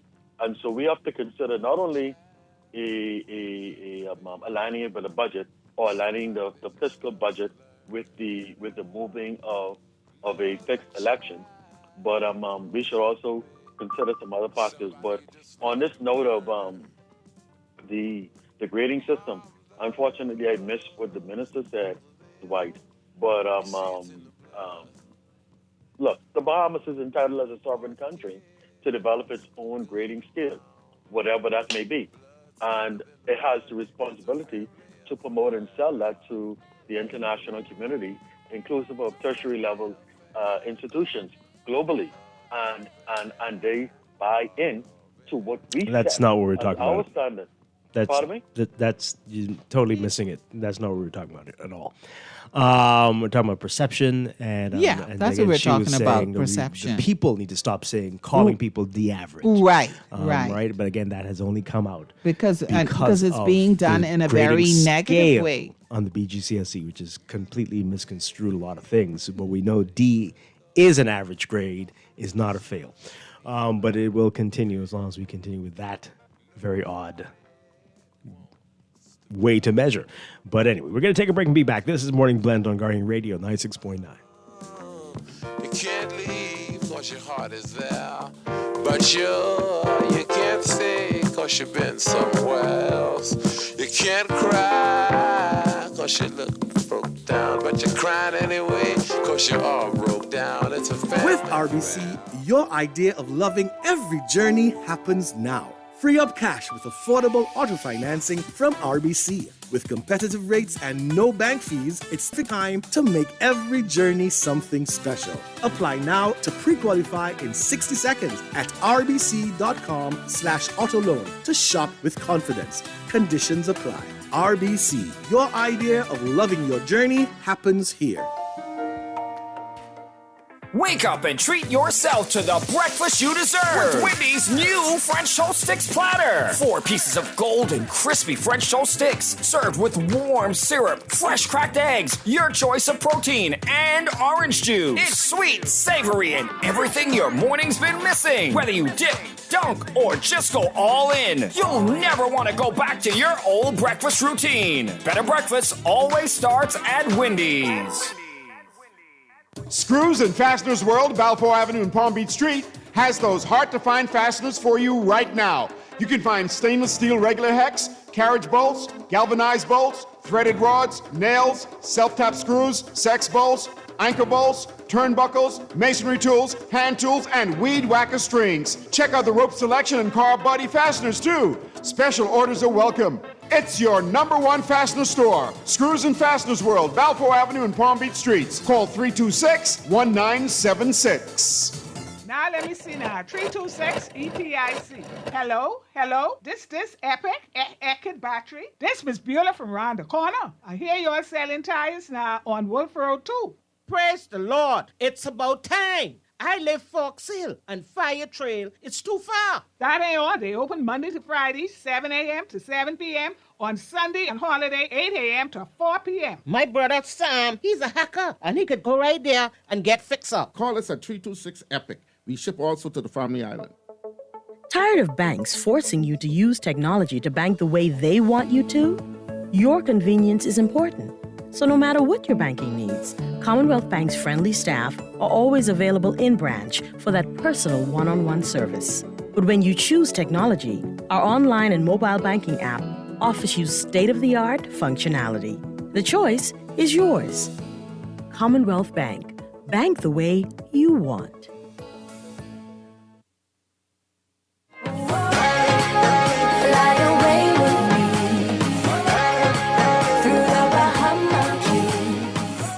Tired of the hustle and bustle of Nassau? Fly away to the Family Islands with our fly-free offer for Bohemian residents. Stay at any of our hotels for 2 nights and get a round-trip ticket for free. Visit BahamasResidence.com for details. My Bahamaland, yes, my country, come fly away with me. This is Guardian Radio 96.9 FM, streaming on GuardianTalkRadio.com and the Guardian Radio app, Nassau, Bahamas.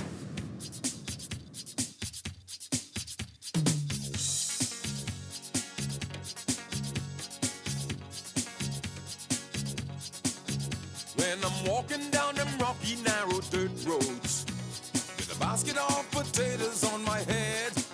Oh, don't you worry, I come from down home. That's where the island folks bake their potato bread. They bake it down home, outside in a Dutch oven down home, wrapped in banana leaf down home.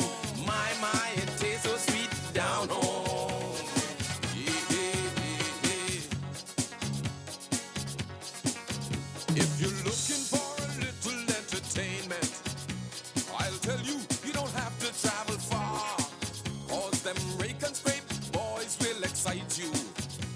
On weekends they play at the neighbor's bar. They'll make you dance down home. They'll send you in a trance down home.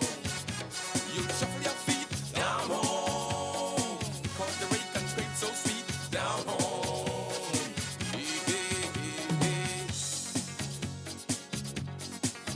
When your body's feeling low and run down, and you think you need a little pick-me-up, boil some love vine, 5 fingers and strong bark. Then every day, drink a cup, it'll build you up down home. We are back with Morning Blend on Guardian Radio 96.9. Dwight Strachan along with Laverne Gardner. And coming up in a bit, we're going to be talking about the budget, getting some financial experts to give their views on the budget. But that's ahead. Right now, though, we're getting a preview of the upcoming Parkinson's Ball, the Kingdor Parkinson's Foundation, with us this morning. And we're very pleased to have with us, as always, Mavis Darling Hill and the other Mavis Johnson Colley. My cousin. Are you really? Seriously? Yes. Oh, wow. You know how many times I've accidentally meant to send a text to one and send it to the other because it's Mavis and Mavis. But hey, great to have you both with us this morning. Good morning. Let's turn your mic up there. Mavis Darling Hill, remind folks about the Kingdor Parkinson Foundation, how long you've been around. So for 25 years, we have been fighting the battle of Parkinson's disease, heightening awareness, saying to the Bahamian people that Parkinson's is very real and they ought to take care of themselves. And so we're saying to you today, brain health is everything. We take for granted that, okay, you have a headache, so you go ahead and take an aspirin and you're okay. But we feel that it's more than that. We feel that if people realize that what they need to do with themselves, not if they have a sore on their toe, they run to the doctor. Every so often, get checked out, okay? And know your body. When your body is telling you something, listen to it. And so with Parkinson's disease, we know when the cells in the midstream of the brain, the substantia nigra, when that goes bad, I say bad, but when the cells die or become impaired, Parkinson's is manifested. And so let's do something about it. And so we'd like the Bahamian people to know that when we come to you for assistance, we're not coming for ourselves. We can handle ourselves. Both Mavises are good, okay? And so when we come asking for help with our ball or whatever else we're doing that for the Bahamian people. So if someone sees somebody putting their hands in their pockets or whatever, they're doing that because they want to just camouflage what is happening with them. One young man was telling me that he went to a bank and he had both hands in his pockets. And the guy was only like 24 at that stage, so he should be around about 30, probably 35 now, if that old. And he said the security guard came to him and said to him, you have to take your hands out your pockets. And so when he did, his hands went to task. The tremors were just really, really terrible. So we want people to understand that tremors, that's the first telltale sign for most persons who have Parkinson's disease. Doctors will tell you 87% of the cases they deal with, the tremor is the first to manifest. Wow. And then, of course, is bradykinesia, the slowness of movement. There is postural instability. When someone has problems with their posture, they cannot stand straight up. Right. And then there's instability of their walking, talking. All those things are very, very concerning. Is there a particular age where you will start to see this traditionally or typically? Okay, scientists say at age 60, That's really the stage, the time, and Parkinson's is manifested. However, they have seen persons who were much younger. They Right. call it adolescent Parkinson's. And so they've seen even someone 7 years old, Oh my goodness. about 8 years ago, who had Parkinson's disease. And so this disease is diagnosed by a neurologist. So if you go to an ordinary doctor, and I'm not saying he's ordinary, but if you go to a general practitioner, he might say, you might not. However, when 3 of the 4 cardinal signs are seen, then the neurologist would say to you that you have Parkinson's, you need to do this, that, and the other, medications. And so it's not a test that you take with, it's not a blood test or anything like that, okay? Right. If I can just ask, I have 2 questions. The first one, you said 3 of the 4 cardinal signs. What are those 4 cardinal signs? And then also I want to go back to, how do we then now promote brain health? Okay, so let me go with the last one you said. Brain health is very important. And like I said, you need to know yourself. If you're having issues for a period of time, don't take for granted, okay, yes, that's one of those things. And because you're young, you say, okay, I'm going to put it in the pocket until a little later. Check it out right away. Don't self-medicate. Yes. Right. Don't But even self-medicate. before you get to that point, just to keep a healthy brain, what are some of the things that maybe we can do? Well, Or if this is just something that happens and there's really... Yes, okay. So, we take for granted too, especially when they're young, that you don't have to do anything, you shouldn't do anything. But anyone would tell you who knows anything about exercising and exercises, that is very important for your entire body. Persons who are overweight, they find themselves going to exercising, and they find that it helps the brain, it helps the entire body. And so we say that. But we also feel that eating properly, we always just run, okay, I'm hungry, so I'm going to just jump out there and get a sandwich. We don't know what those people are putting in those sandwiches. And so we're saying eat nutritious meals, okay? So new health, new start is very important. And you're smiling because you heard the new start before, hey? Yeah, so that is important. That is... the new is nutritious meals, the exercise is E, the W is water. How many of us had water for the day? None. Oh, you did? Okay, me too. I did as well. Yeah, and so the start is sunshine. We have all this wonderful sunshine here, and we don't take advantage of it. And then the temperature shouldn't be overheated. You should not get to the point where you're so hot you can't function. And then air. Go to the beach. Enjoy life. We work so hard over the years that we don't give ourselves a chance to just enjoy life. And that is part of why we keep getting sick, because we just push it, okay? And we do all the wrong things. And then, of course, the last thing is, well, not the last, rest is important. How many of us had 8 hours? Always a challenge. Guess what? Over the holidays I did. But normally it's like 18 hours, and then you at the computer.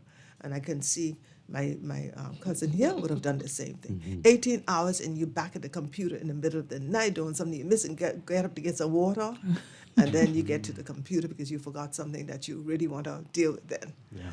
So rest is very important. And of course, is trust in God.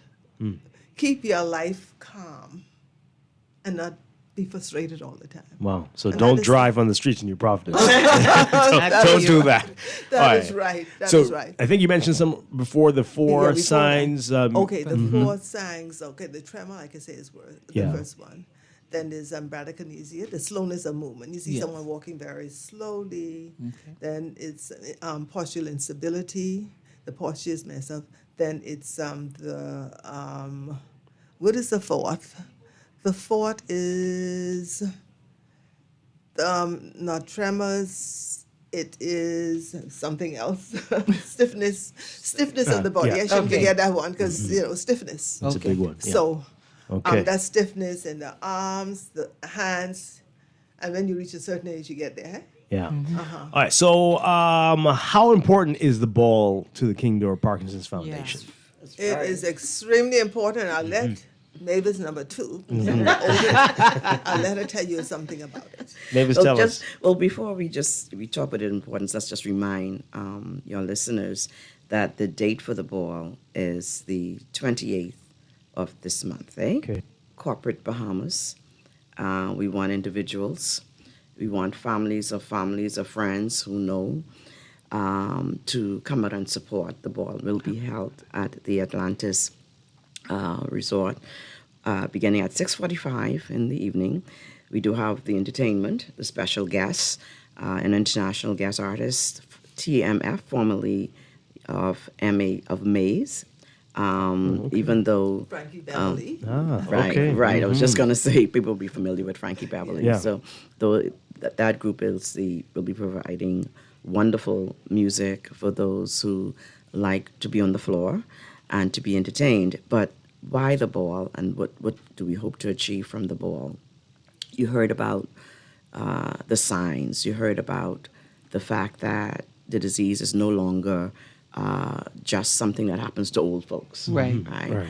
And so, like many of the other kinds of diseases, there has to be this awareness. And the Parkinson King Door Foundation has taken on that challenge to keep the Bahamian public engaged. Because, it's one thing to be aware, but we want people to actively take their health into their own hands. And there is assistance that is provided through the fundraising efforts of the ball and the foundation. And so it's important that people support these kinds of initiatives because it's so difficult to operate in our environment, right? You need money to go to the Family Islands to share what's going on because you don't want to be Nassau-centric, New Providence-centric. You need monies to do advertising. Even if you're doing a competition to get students involved, there's some kinds of just money that's involved there. And so you come to the public to get their sponsorship, to get their support so that you can then in turn, I highly commend Mavis Darling, who started the foundation after personal experience. Right. Their father, who had the disease, who was we call them who had Parkinson's, and who 25 years ago saw the need for such a foundation, steadily growing for 25 years. So somebody has to take the mantle and say something has to be done, and it's usually from a place of personal experience, right? And so you come to the public and hope that they will support your efforts. The ball is the major fundraiser for the foundation. It's a little out of the ball season, so we've given you some time to gather your funds, other than the ones that are right upon us, one after the other, and so we're hoping that Corporate Bahamas will come on board. Yes, I think that we were able to just recently learn of a major corporate sponsor that's come on board, Platinum. I don't know if maybe someone wants to speak about it, but we're certainly looking forward to the support. Okay, we only have a couple minutes left. How much are tickets? Where do you get tickets from? Okay, tickets are priced $300, and it can be gotten from Carey's Department and Uniform Center on Mackey Street. Now, also, I'm very happy to say the president of my university is going to be there. Mavis is going to be one of our 2 MCs. Okay. We're going to have a splendid time. And like she was telling you about the international entertainers, we intend to have a ball.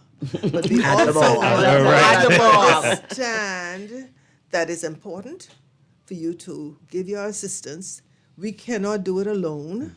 And if we have just a few, we still need plenty tables filled. And I want to be honest with you. We cannot do this alone, and we cannot continue unless we get the necessary help. We have not gotten the help from many corporate sponsors. And listen, ours is health, okay? And so we expect more from the government, and they're not doing as much as they could because it's going to explode one day. I was doing research, and if we're looking at international figures of the number of persons who experience one or the other illness, with the older persons and us having something like 31,000+ persons who are in the age group of 60 and over. And we're Then living we're looking longer. at 8% of that. So we're looking at almost 3,000 persons with Parkinson's disease. You know, as I used to say with, because I do some advocacy for persons with disabilities, right? So as I said, if you help where you can, where your intervention is critical, where your intervention can have some benefits, right? If you help at that stage, it eases the burden down the road when it can be more critical, more costs involved, more capacity needed.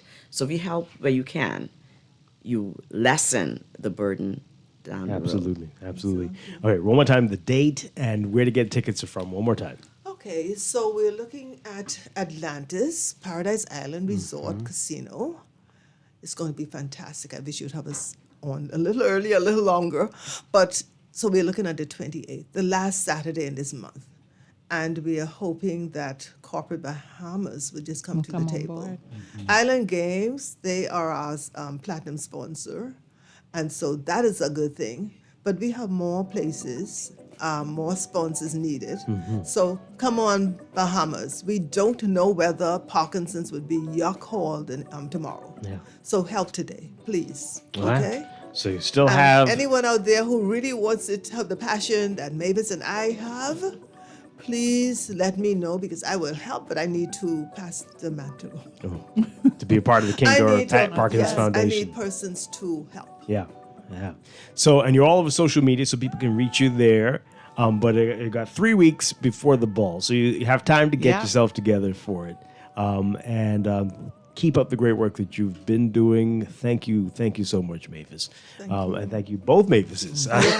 Mavis times two. Yes. Mavis Darling Hill and Dwight, Mavis Johnson. Always being so colleague. kind, accommodating. He is a sweetie pie. And I so can say much. that because his mama is my friend. And Yeah. he's my godchild. I like to say that. My cousin.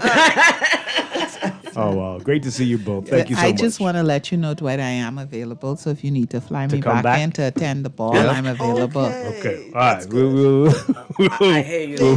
Watch this. We'll talk about this off air. It's always that. We're going to break for news, folks. We'll be back. Stay tuned. Budget analysis coming up in business. Stay with us.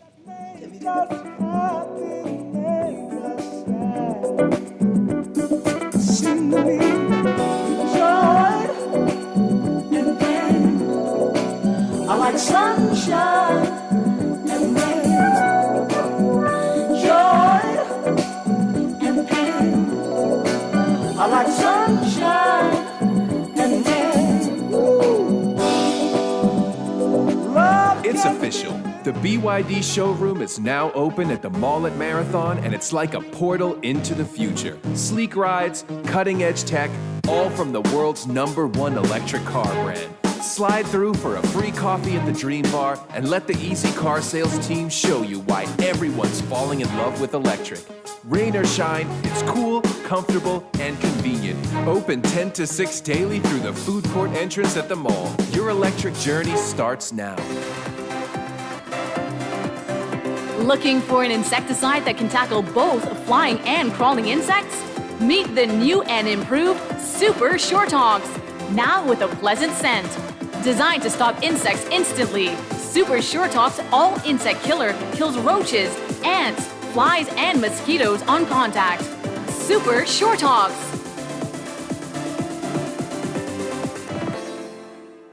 This is Guardian Radio 96.9 FM, streaming on GuardianTalkRadio.com and the Guardian Radio app, Nassau, Bahamas.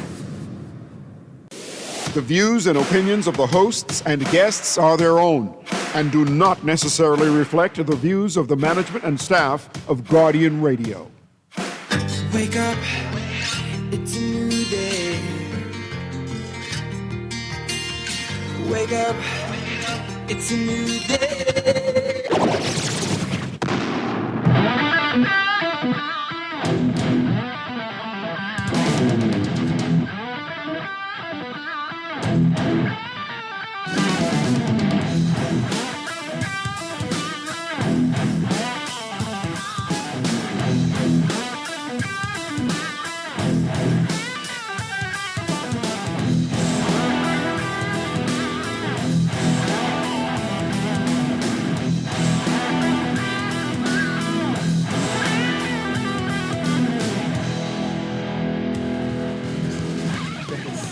Welcome to Morning Blend Business on this Tuesday, June 10th, 2025. Welcome back to our Morning Blend listeners. Once again, I'm Dwight Strachan along with Laverne Gardner.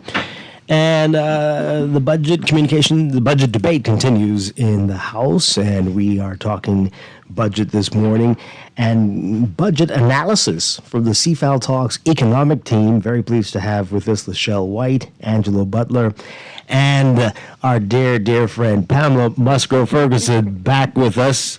Good morning. Good morning to everybody. Great to have you with us. Good morning, Dwight. Pam, Good morning, Laverne. We got everybody, half the crew back together again, hey? But good to see you. Hope everything's well. Good to see. Good to have both of you with us as well, Angelo and Lachelle.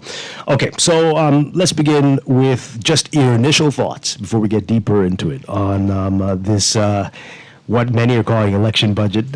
From your financial expert minds, do you see it as an election budget as well? And what's your overall impression of it? Lachelle, you want to start? Yeah, well, it's likely to be the last budget before an election is called. So I guess we could call it an election budget. As usual, it was very polished and ambitious. And, the Prime Minister noted that it was anchored in his administration's blueprint for change. So they, of course, said that it was going to be focused on security, opportunity, affordability, and reforms. And, of course, they touted the things that the administration had achieved over the past few budget cycles. So we'll see, but I do think election has to be called within the next 15 months. So I do think that we can comfortably say that this is an election budget, barring anything else extraordinary happening. Yeah. Angelo Butler, what say you? Good morning. So it's a very election oriented budget as expected.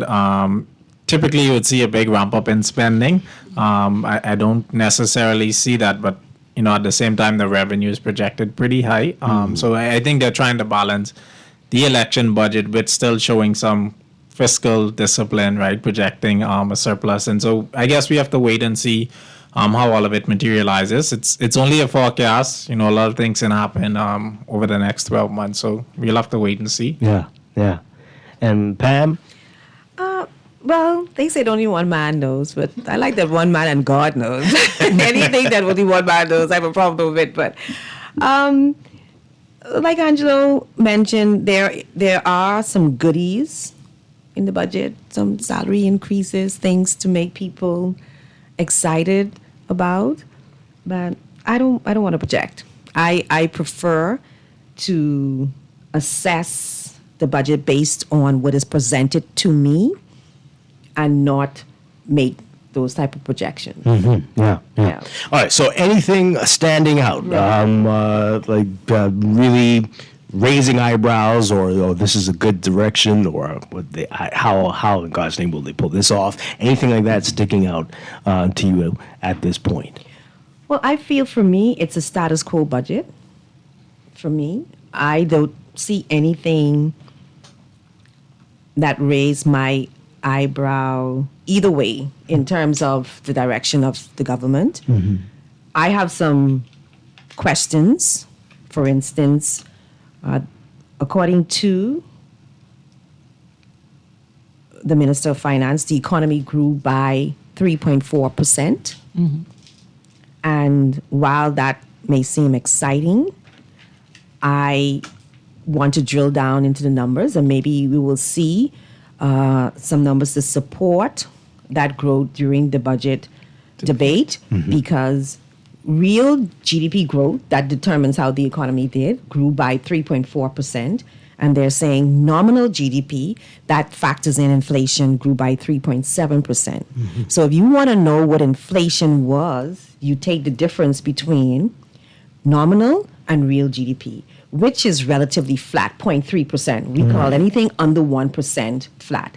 So basically, this is indicating to me that last fiscal year, our economy, or last calendar year, our economy, in terms of inflation, was flat. I don't think anecdotally we can say that because prices increase. And also the U.S. inflation for 2024 was 2.9%. We import everything from the U.S. So if we take our custom duties, add on to our prices, VAT and all of that, that price increase should at least be higher than what the U.S. experienced. So that particular areas where I would like clarification, numbers, right. and maybe during the budget communication, I will hear more to justify the numbers. When you have questions like that, do you normally get answers during the debate, or how does it normally work? I prefer to wait for the discussion. Wait until, and then you'll see. But if you go on the track record, not necessarily will you get the answers, or I prefer to wait for the discussion to see. things might be different this time. You're not going to put words in my mouth, Dwight. I said what I said. I'm going to wait just to see if I get a clearer picture on how those numbers were derived. Angelo? Yeah, I think for me, it's, you see these significant jumps in revenue projected. And I think, since the pandemic, economy has come back a lot quicker than I think most persons thought. The number of tourists has recovered. Cruise ship arrivals have been through the roof. And, at some point it's going to level off and normalize, right? And I think we're at that point, right? So, how much longer can we keep projecting these big gains in revenue just off of this alone, right? Like, you would have to have some significant real growth in the economy to achieve these levels. And so I think that's going to be the biggest thing. I think even this year, they are potentially not going to reach their revenue projection for this year. So now you're projecting another $300-400 million on top of that. Whereas at some point you squeeze a lemon, all of the juice is going to run out, right? And I think we've squeezed out all of that post-pandemic growth, and now, how do we really grow the economy going forward in a meaningful way? Wow. And Lachelle? Yeah. So as usual, recurring expenditures remain very high.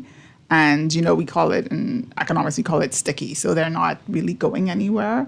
And I think that the PM mentioned, VAT underperformance, especially in real estate. But I don't know how much revenues realistically we're going to get from that, from this VAT compliance. And at the same time that the government is touting revenue increases, we also see the VAT rate being reduced. So the government is sort of on a slippery slope. So they have to sort of do these social programs like with the VAT decline, but you also want revenues to increase to meet your fiscal projections. So like Pam says, we'll see how it goes. We'll see how the numbers turn out. Usually we don't get the full year numbers until October or so maybe. Wow. So so we'll have to wait and see. But I think for a lot of Bahamians, we see all of these things like the debt to GDP is going down, revenues are going up, but I don't think that's translating to necessarily into people's pockets. We still see the high prices at the grocery store. We still see wages which are not growing to sort of compensate for the rise in prices. So, so we'll see. I mean, the numbers look good. The ratings agencies seem happy. We've gotten stable ratings from, I think, Moody's recently. But for the average Bahamian, is this budget working for them? One of my challenges, too, and I've had this for a while, I've been analyzing budgets for over 15 plus years. And one of the challenges that I have is consistency and reliability of some of the data that comes from our organizations. So when we look at GDP again, and this is across administrations. Right. It happened during the previous administration. It's happened during this administration. Like, you have one Department of Statistics, and we are to believe that they are independent. Well, I find that hard too, because like I said, I've analyzed budgets for many years now. When in the previous administration, they had to do a methodology change, and that resulted in nominal GDP increasing. Now, nominal GDP is important because that number is used as the base to calculate government ratios. So, for instance, if the government wants to use an argument that we are not basically paying our fair share in taxes, you get a higher nominal GDP, you take revenues, you put it over nominal GDP, and you say, okay, this is only 19%. When in this region, people are paying 20, 25%. Mm-hmm. If the government wants to make it look like debt is going down, you take your debt number, you put it over that nominal GDP, and it looks like, oh, we're managing debt well, because whereas debt was 90% of GDP, it's now 70% of GDP. Mm-hmm. And during the last administration, they did a methodology change and they bumped up nominal GDP to about 13 billion. Mm-hmm. During this administration, there was another methodology change, and now nominal GDP is 15 plus billion dollars. Mm-hmm. And so you would see the narrative coming out that these numbers, and it happened during the last administration, is happening now. These numbers are looking better, but are they really better? Right. But then when you look at interest expense, that's $615 million. That's the highest expenditure item. And see, you can't massage that number. Then we look at revenues. You can't really massage that too. Actual revenues. And when you take that interest expense and you put it over your revenues, you really see how indebted you are. And that right now is about 20%. So it says for every $1 that the government collects in revenue, 20 cents is paying out to interest on debt. Wow. And so that's my challenge. These are some pet peeves I have when I'm trying to, I don't do it as much now because I'm not in that area, but Angelo does. Right? The budget reports. Does it for you. When I go to sit down to write an analysis, it's they could tell you I would get up and go in the room and I would just like pulling my hair out. It's just so frustrating because me personally, a lot of times these numbers are to be relied upon because it's just so much shifting, so much moving. And then if you have, like I said, if the Department of Statistics is independent, if you want us to believe that they are, there shouldn't be so much when administration change. Right.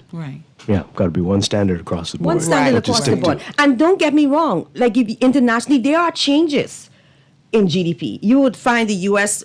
In Q3 may say we had a slight change in Q1 GDP. But I'm talking about going back 5-6 years to affect these changes when an administration changes. Oh my goodness. Wow. Yeah, and I think that's part of, why I think persons feel it's not translating because, you could make a change and say 3 years ago it was X, but no one can benefit from that today, right? It still seems like there's a lot of pressure on government spending. You hear the complaints from vendors and what's not, right? About delays in payment. You see the water company always in there because we analyze them quarterly. Every quarter they report that how much receivables they're owed. So, again, it's the cash that's going out, the interest expense. It's still putting a lot of pressure on the government and efforts to roll over debt. And, we invest in a lot of government debt and what's not. So we kind of see it and, this rosy picture is there, but it still seems like there's a lot of financial pressure on the government day to day to meet its needs. All right, so a lot's been said about the surplus that we are expecting at the end of the new fiscal year coming up. What are your views on that? This is not, anyway, so many questions, but let's get your views on it before we get any deeper into some of the questions we have. Is this normal to project a surplus, especially when you mentioned so many things are happening, so much debt? But how should we look at this? Michelle? Well, I mean, it's interesting. They projected the surplus, and the prime minister was very adamant that this is the projection. So we see new taxes, like you have the corporate tax that is supposed to come up, but that's about like 130 million. They project for that, but you also see that we have such a high debt, and there hasn't been really any projections for interest payments to go down. So, I mean, we take everything with a grain of salt, and it's just sort of like a wait and see approach, but they are going to need quite a bit of revenue in this because we're in the last quarter of the financial year for the government. So they are going to need quite a bit of revenue to achieve that surplus. And I think that, like I said before, like the average Bahamian is like, okay, but how does it translate to me? How does it translate to my pocket? So it looks good on paper. So, everything looks, the government's fiscal picture looks rosy. But if it's not really translating to the persons on the ground, the citizens of this country, then, what can we really say? So I guess it's a wait and see. I wish them the best. But, it's hard to see if they get revenue, if they have a revenue source, maybe they haven't told us about it. So it's just sort of like Pam said before, we just have to wait and see, and we can't really project what is happening, but they are projecting it, and they seem confident that they are going to get this surplus. So for us, it's just a wait and see approach.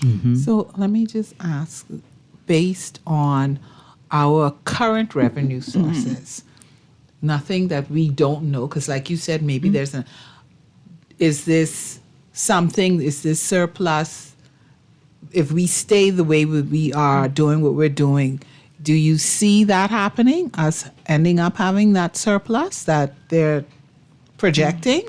Well, like I said, they did project, like they're looking at more taxes on the cruise lines who have these private islands. They're looking at more revenues from them, more revenues from the corporate tax, which I think would only affect maybe like 4 or 5 companies, because it's supposed to affect companies with multinational companies with annual turnover of 750 million euros. Okay. And we don't have, I don't think we have a lot of them. So again, that was a small projection, but we'll wait and see. But it's just like expenses are like still high. Right. Your debt is still high. I believe that they even tabled something on debt, like an act for like debt management or something like that. So we'll see, but they seem pretty confident about it. Where in last quarter, typically the numbers, they gave us numbers up to April, and they seemed to, the numbers up to April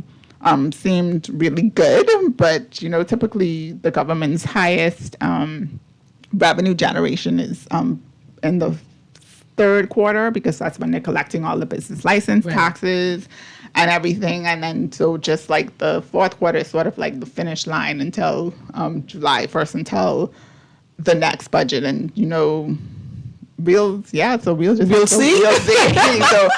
don't really have any numbers to support it. Yeah.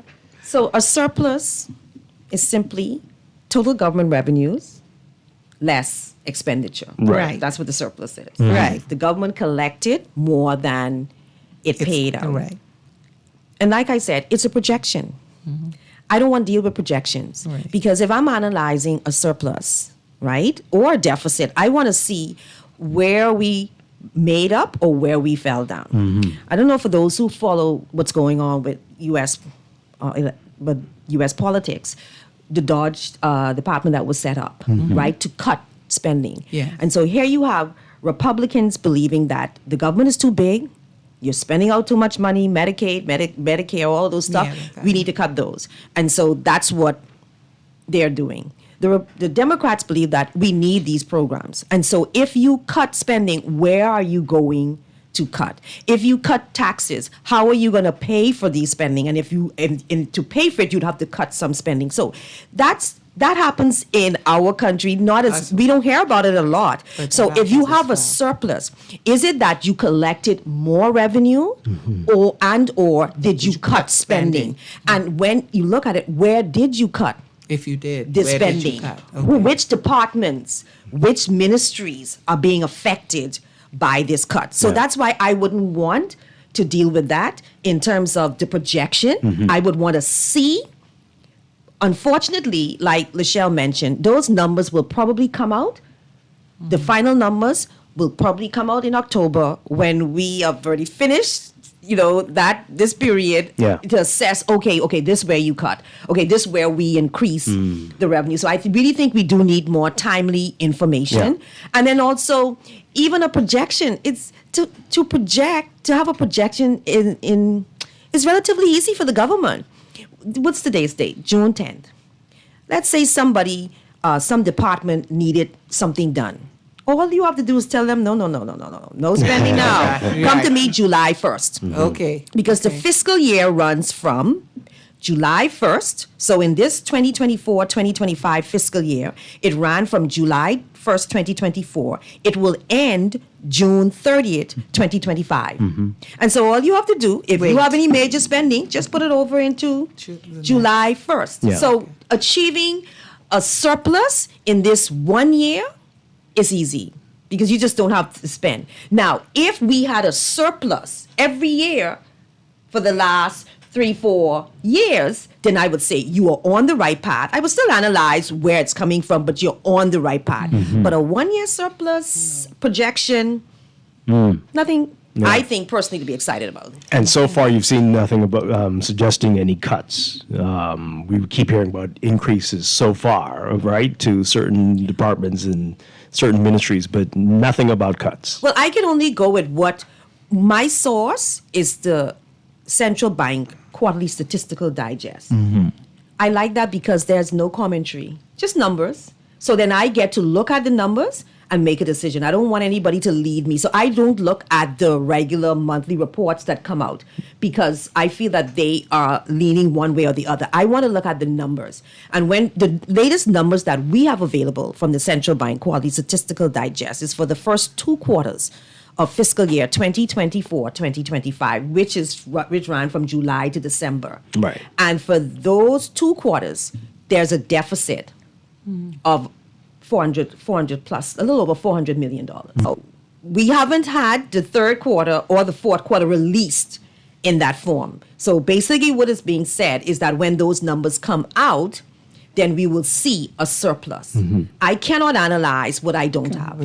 So I can only go with the numbers that have been presented, and they are the numbers, the first 2 quarters of fiscal 2020. Well, they're not saying for this fiscal year. They're saying they're projecting for the next fiscal year, right? That's No, they had to come they are back. projecting a surplus for this fiscal year. Yeah, because 2024. the Prime Minister, the Deputy Prime Minister came out and said it will be 2026. Oh, they're correcting it now. Yeah, Okay, right. so because he was saying there's been confusion, not this fiscal year, the new fiscal they're year. projecting At this the for end of 2026. the new fiscal year, Oh. there will be a surplus. nevertheless, I only have information for the first Up 6 to months Yeah.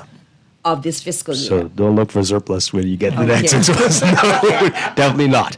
But again, so any indications of any cuts at all going forward? Have we seen anything about that? Because you're saying other than potential new sources of revenue, where would this surplus come from? Yeah, I mean, you can't realistically expect to see expenditure cuts in a budget the year before an election. Right. But I think that's utopian, right? So, but I think, like Pam mentioned, I think the trend is more important. I will give the government credit. They've met a lot of the targets they've set. Like I said, the rebound from COVID has been much faster than expected, and they've done a lot in terms of compliance. But again, some of these are one-time increases in revenue, right? And I think the problem is you keep seeing expenditure go up, right? And it's like if you told someone 10 years ago the government would have $3.3 billion in revenue, today you would assume they would have a surplus, right? But we just keep increasing the expenditure levels and then trying to catch revenue up. And I think that's been the problem. And another problem too is, we have these, living in where we live, we have natural disasters, there are external shocks, right? And we take so long to get our fiscal affairs back in order after those events, right? And so, we're 4 or 5 years out from COVID, and we should have it together by now, right? For the next event that, inevitably comes. With the world, there's always something going on, right? And then, we find ourselves back in a cycle where something happens, we have to go back to big deficits, and then we're trying to catch up again. And it's been that never-ending hamster wheel, I think, for the last 15, 20 years, really since the global financial crisis. And again, the expenditure side is one thing we can control. You can't control how much tourists come or how much revenue you get, but you can control how much you spend, right? But we've never had the discipline to really cut that off. Because if you want, you could run a surplus. You just spend nothing on capital expenditure for 1 year and you'll have a surplus, right? But is that a Bahamas we want to live in? So it's finding that balance, and in an election, yes, not going to be balanced.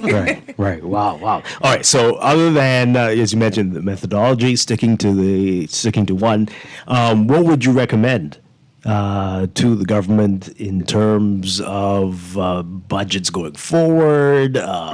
Is it important to have a surplus?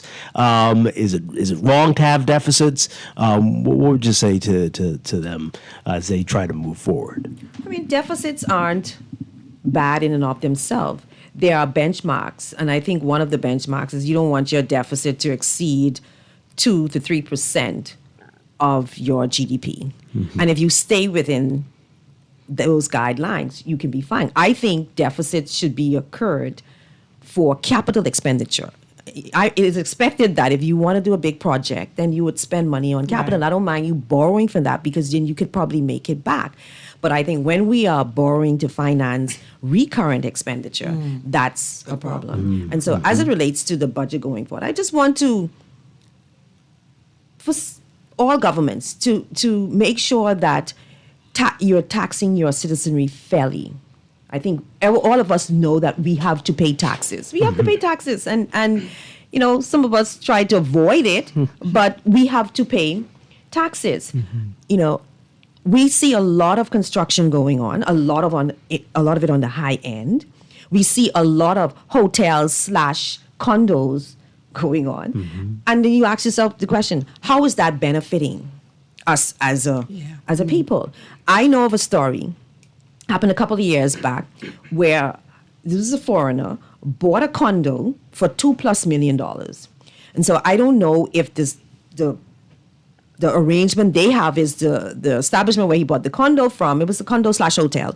If they would give their persons, their residents, the tax bill, they sent him a tax bill for real property tax for $750,000. And he looked at that and he said, "This isn't fair." He paid $2+ million for this condo, but then his real property tax bill is coming up at $750. So whereas the government would have gotten more taxes from him for that property that he probably lives in, a month, 2 months out of the year, they would have gotten less because he got the bill from the company for $750,000. So I just think we need to be fair.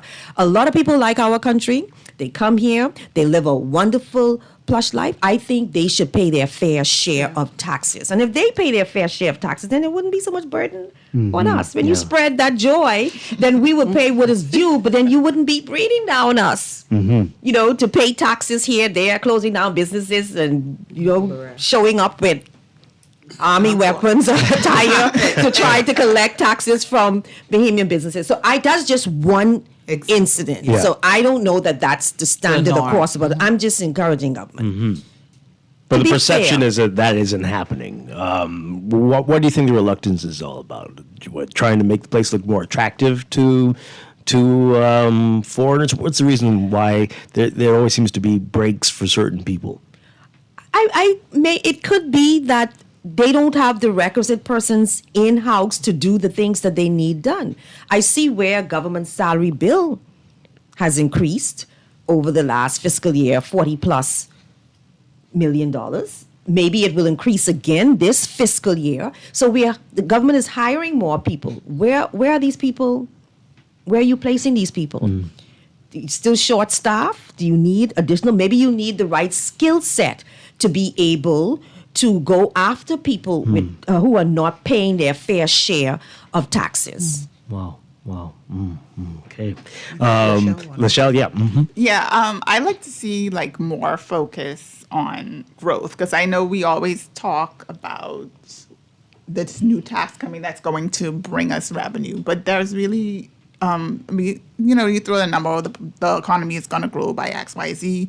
And like Angelo alluded to, we did rebound from COVID. So, the growth numbers came higher than expected. But we don't really have, what is your growth plan for the next 5 years, for the next 10 years? And as well, we don't really have any sort of safety net for our country. We are susceptible to hurricanes. This could affect tourism. We are a lot of external factors our economy is based on, but we don't really have any plan on how these things are going to be handled. We don't have any sort of margin of safety. We don't have an account we can say, okay, we can just go and pull money from this account to rebound quickly. And I think that's a mistake we made with Dorian. We had to go out and borrow money. So the economies of Abaco and Grand Bahama just sort of languished for a bit until we can get them going again. So we lost. The opportunity cost of that was a lot. And I think that while it's nice to say, like Angelo mentioned, they did meet their targets, and kudos to the government for that. We do still, the ratings agencies saw it.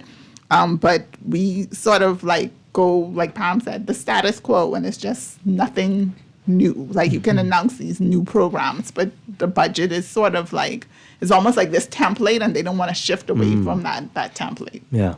Well, Angelo Butler, what would you like to see? I just think fiscal discipline. Like I said, at the expenditure side, as long as we keep increasing expenditure into perpetuity, I think we're going to continuously be at the same cycle, because the revenue at some point always gets hit, right? Yeah. Whether just the natural slowdown in the economy, I don't think we could assume that you're going to grow revenue at 10% every year for the next 10 years to continuously cover surplus and deficits. And the more debt you take on, the higher the cost gets, the more interest it costs you. It's like it eats you from the inside, right? The debt. So I think we need to get debt under control, get some more fiscal room, more flexibility, more, reserves because we know the state we live in, the Bahamas, where we live, what we're subjected to. So, Can I just add one more quickly to that? Tourism. I won't elaborate more, but I see what we're doing now is we're focusing on cruise ship passengers to drive this growth, because we are unable to grow that stopover business. Last year, tourism stopover was flat. Yeah. For the first 3 months, I think it's down slightly. When I say flat, I mean you're down a bit.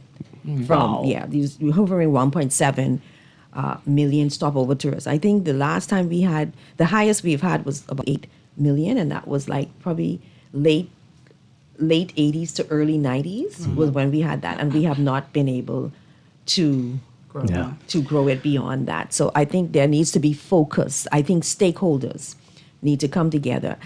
Tourism officials say it's because of the number of rooms. Are you buying that? Well, I agree, because the number of rooms have been static. If you look back at the number of rooms around that time, 13 to 15,000 is still the number of rooms. So do you think if we had more rooms, the story would be different? Yeah, but why don't we have more rooms? It's a You see, that's all a part of the policy. If you see a problem, I heard you talking about education and not wanting to de-average. What is the problem then? Identify the problem. You don't have to be afraid of the problem. Identify the problem and look for solutions to address it. Don't be afraid and hide under the carpet to say, well, okay, don't say that because you don't like that tone. There is a problem. What is the assessment? How are we assessing students? Let's find assessment. Tourism, we are not growing stopover. What is the problem? And deal with it. Angela, you were about to say something?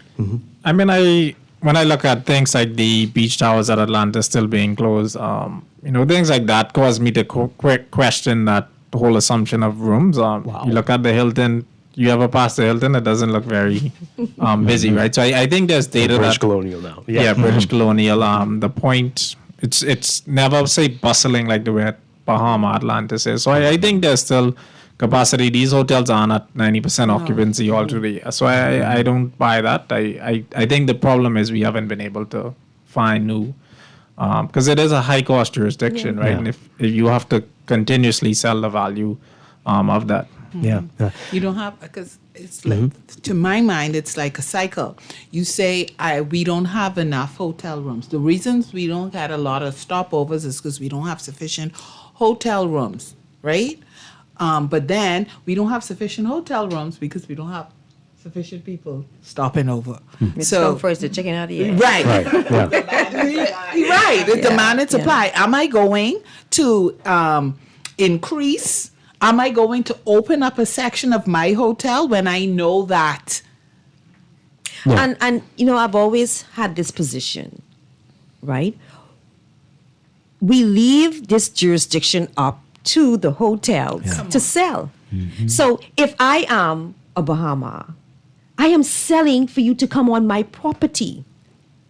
We need an organization to sell the Bahamas. And it's not the hotel owners. I need to stop here because We'll have you back for that one. But yeah, they have defined what tourism is and we've practically allowed the hotels. defining what culture is in the country. And we've been doing that for decades. These cruise ships. And now we have abdicated over to the cruise ships now. Yes. Yeah. And we wonder why we are only growing by 1%, because most of that money that is earned, you know what happens to it? Cruise ship. Okay, it leaves the country. Goes back on a cruise ship. And they give them these islands. So they just bust the people right there in these communities when they never venture anywhere. Wow. I won't start because that's also an issue for me. Let's take this call really quickly, caller. We have about 40 seconds. Hey. Good morning. Hi, you're on the air. Nice to hear your voice back on the radio, right? But I believe the main situation is the culture, because see, when we go to destinations around the world, we go to experience their culture, right? And the Bahamas, when Palm said back in the 80s, so I think something when it was so high, 1 million people coming. If you do the check from then and now, you will see that the culture, right, the atmosphere from the tourist standpoint is not there anymore. So we need to really focus but seriously on our culture, right, and stop giving them $25 every budgetary year, right, and really put some money in developing our culture. You guys have a nice day. Yeah. All right. This text was saying that Airbnb has had a big impact on the rooms. What do you make of that?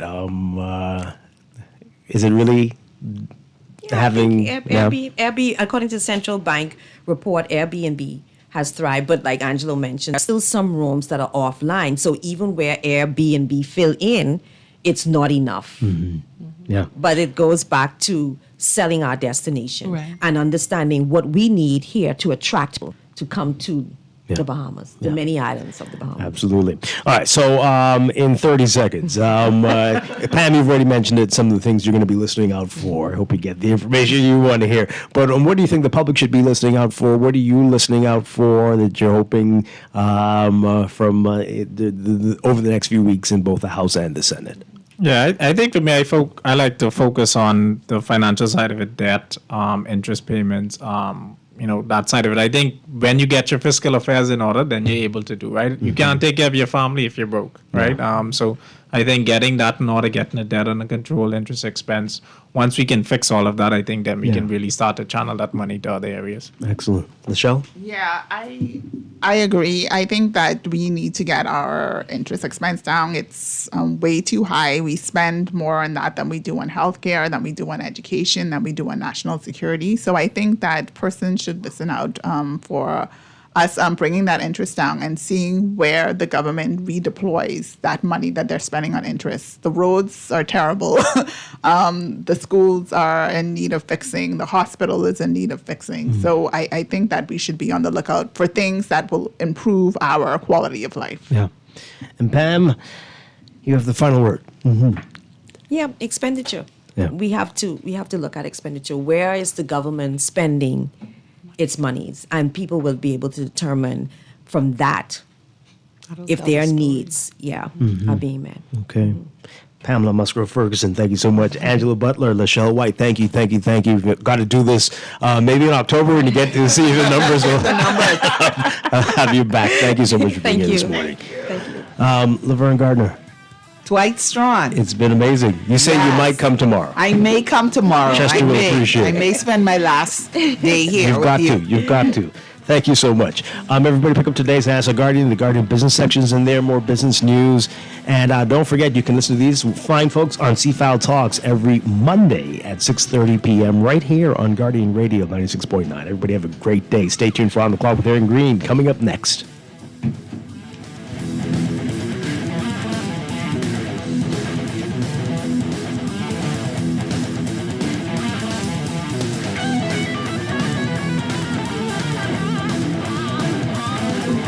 RBC, your idea of loving every journey happens now. Free up cash with affordable auto financing from RBC. With competitive rates and no bank fees, it's the perfect time to make every journey something special. Apply now to pre-qualify in 60 seconds at rbc.com/auto loan to shop with confidence. Conditions apply. RBC, your idea of loving your journey happens here.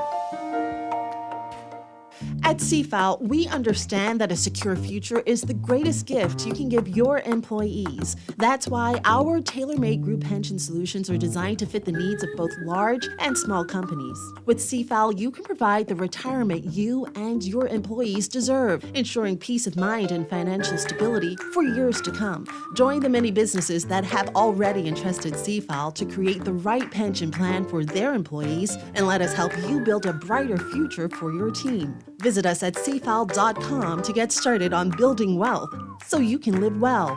CFAL, growing wealth for future generations. This is Guardian Radio 96.9 FM, streaming on GuardianTalkRadio.com and the Guardian Radio app, Nassau, Bahamas.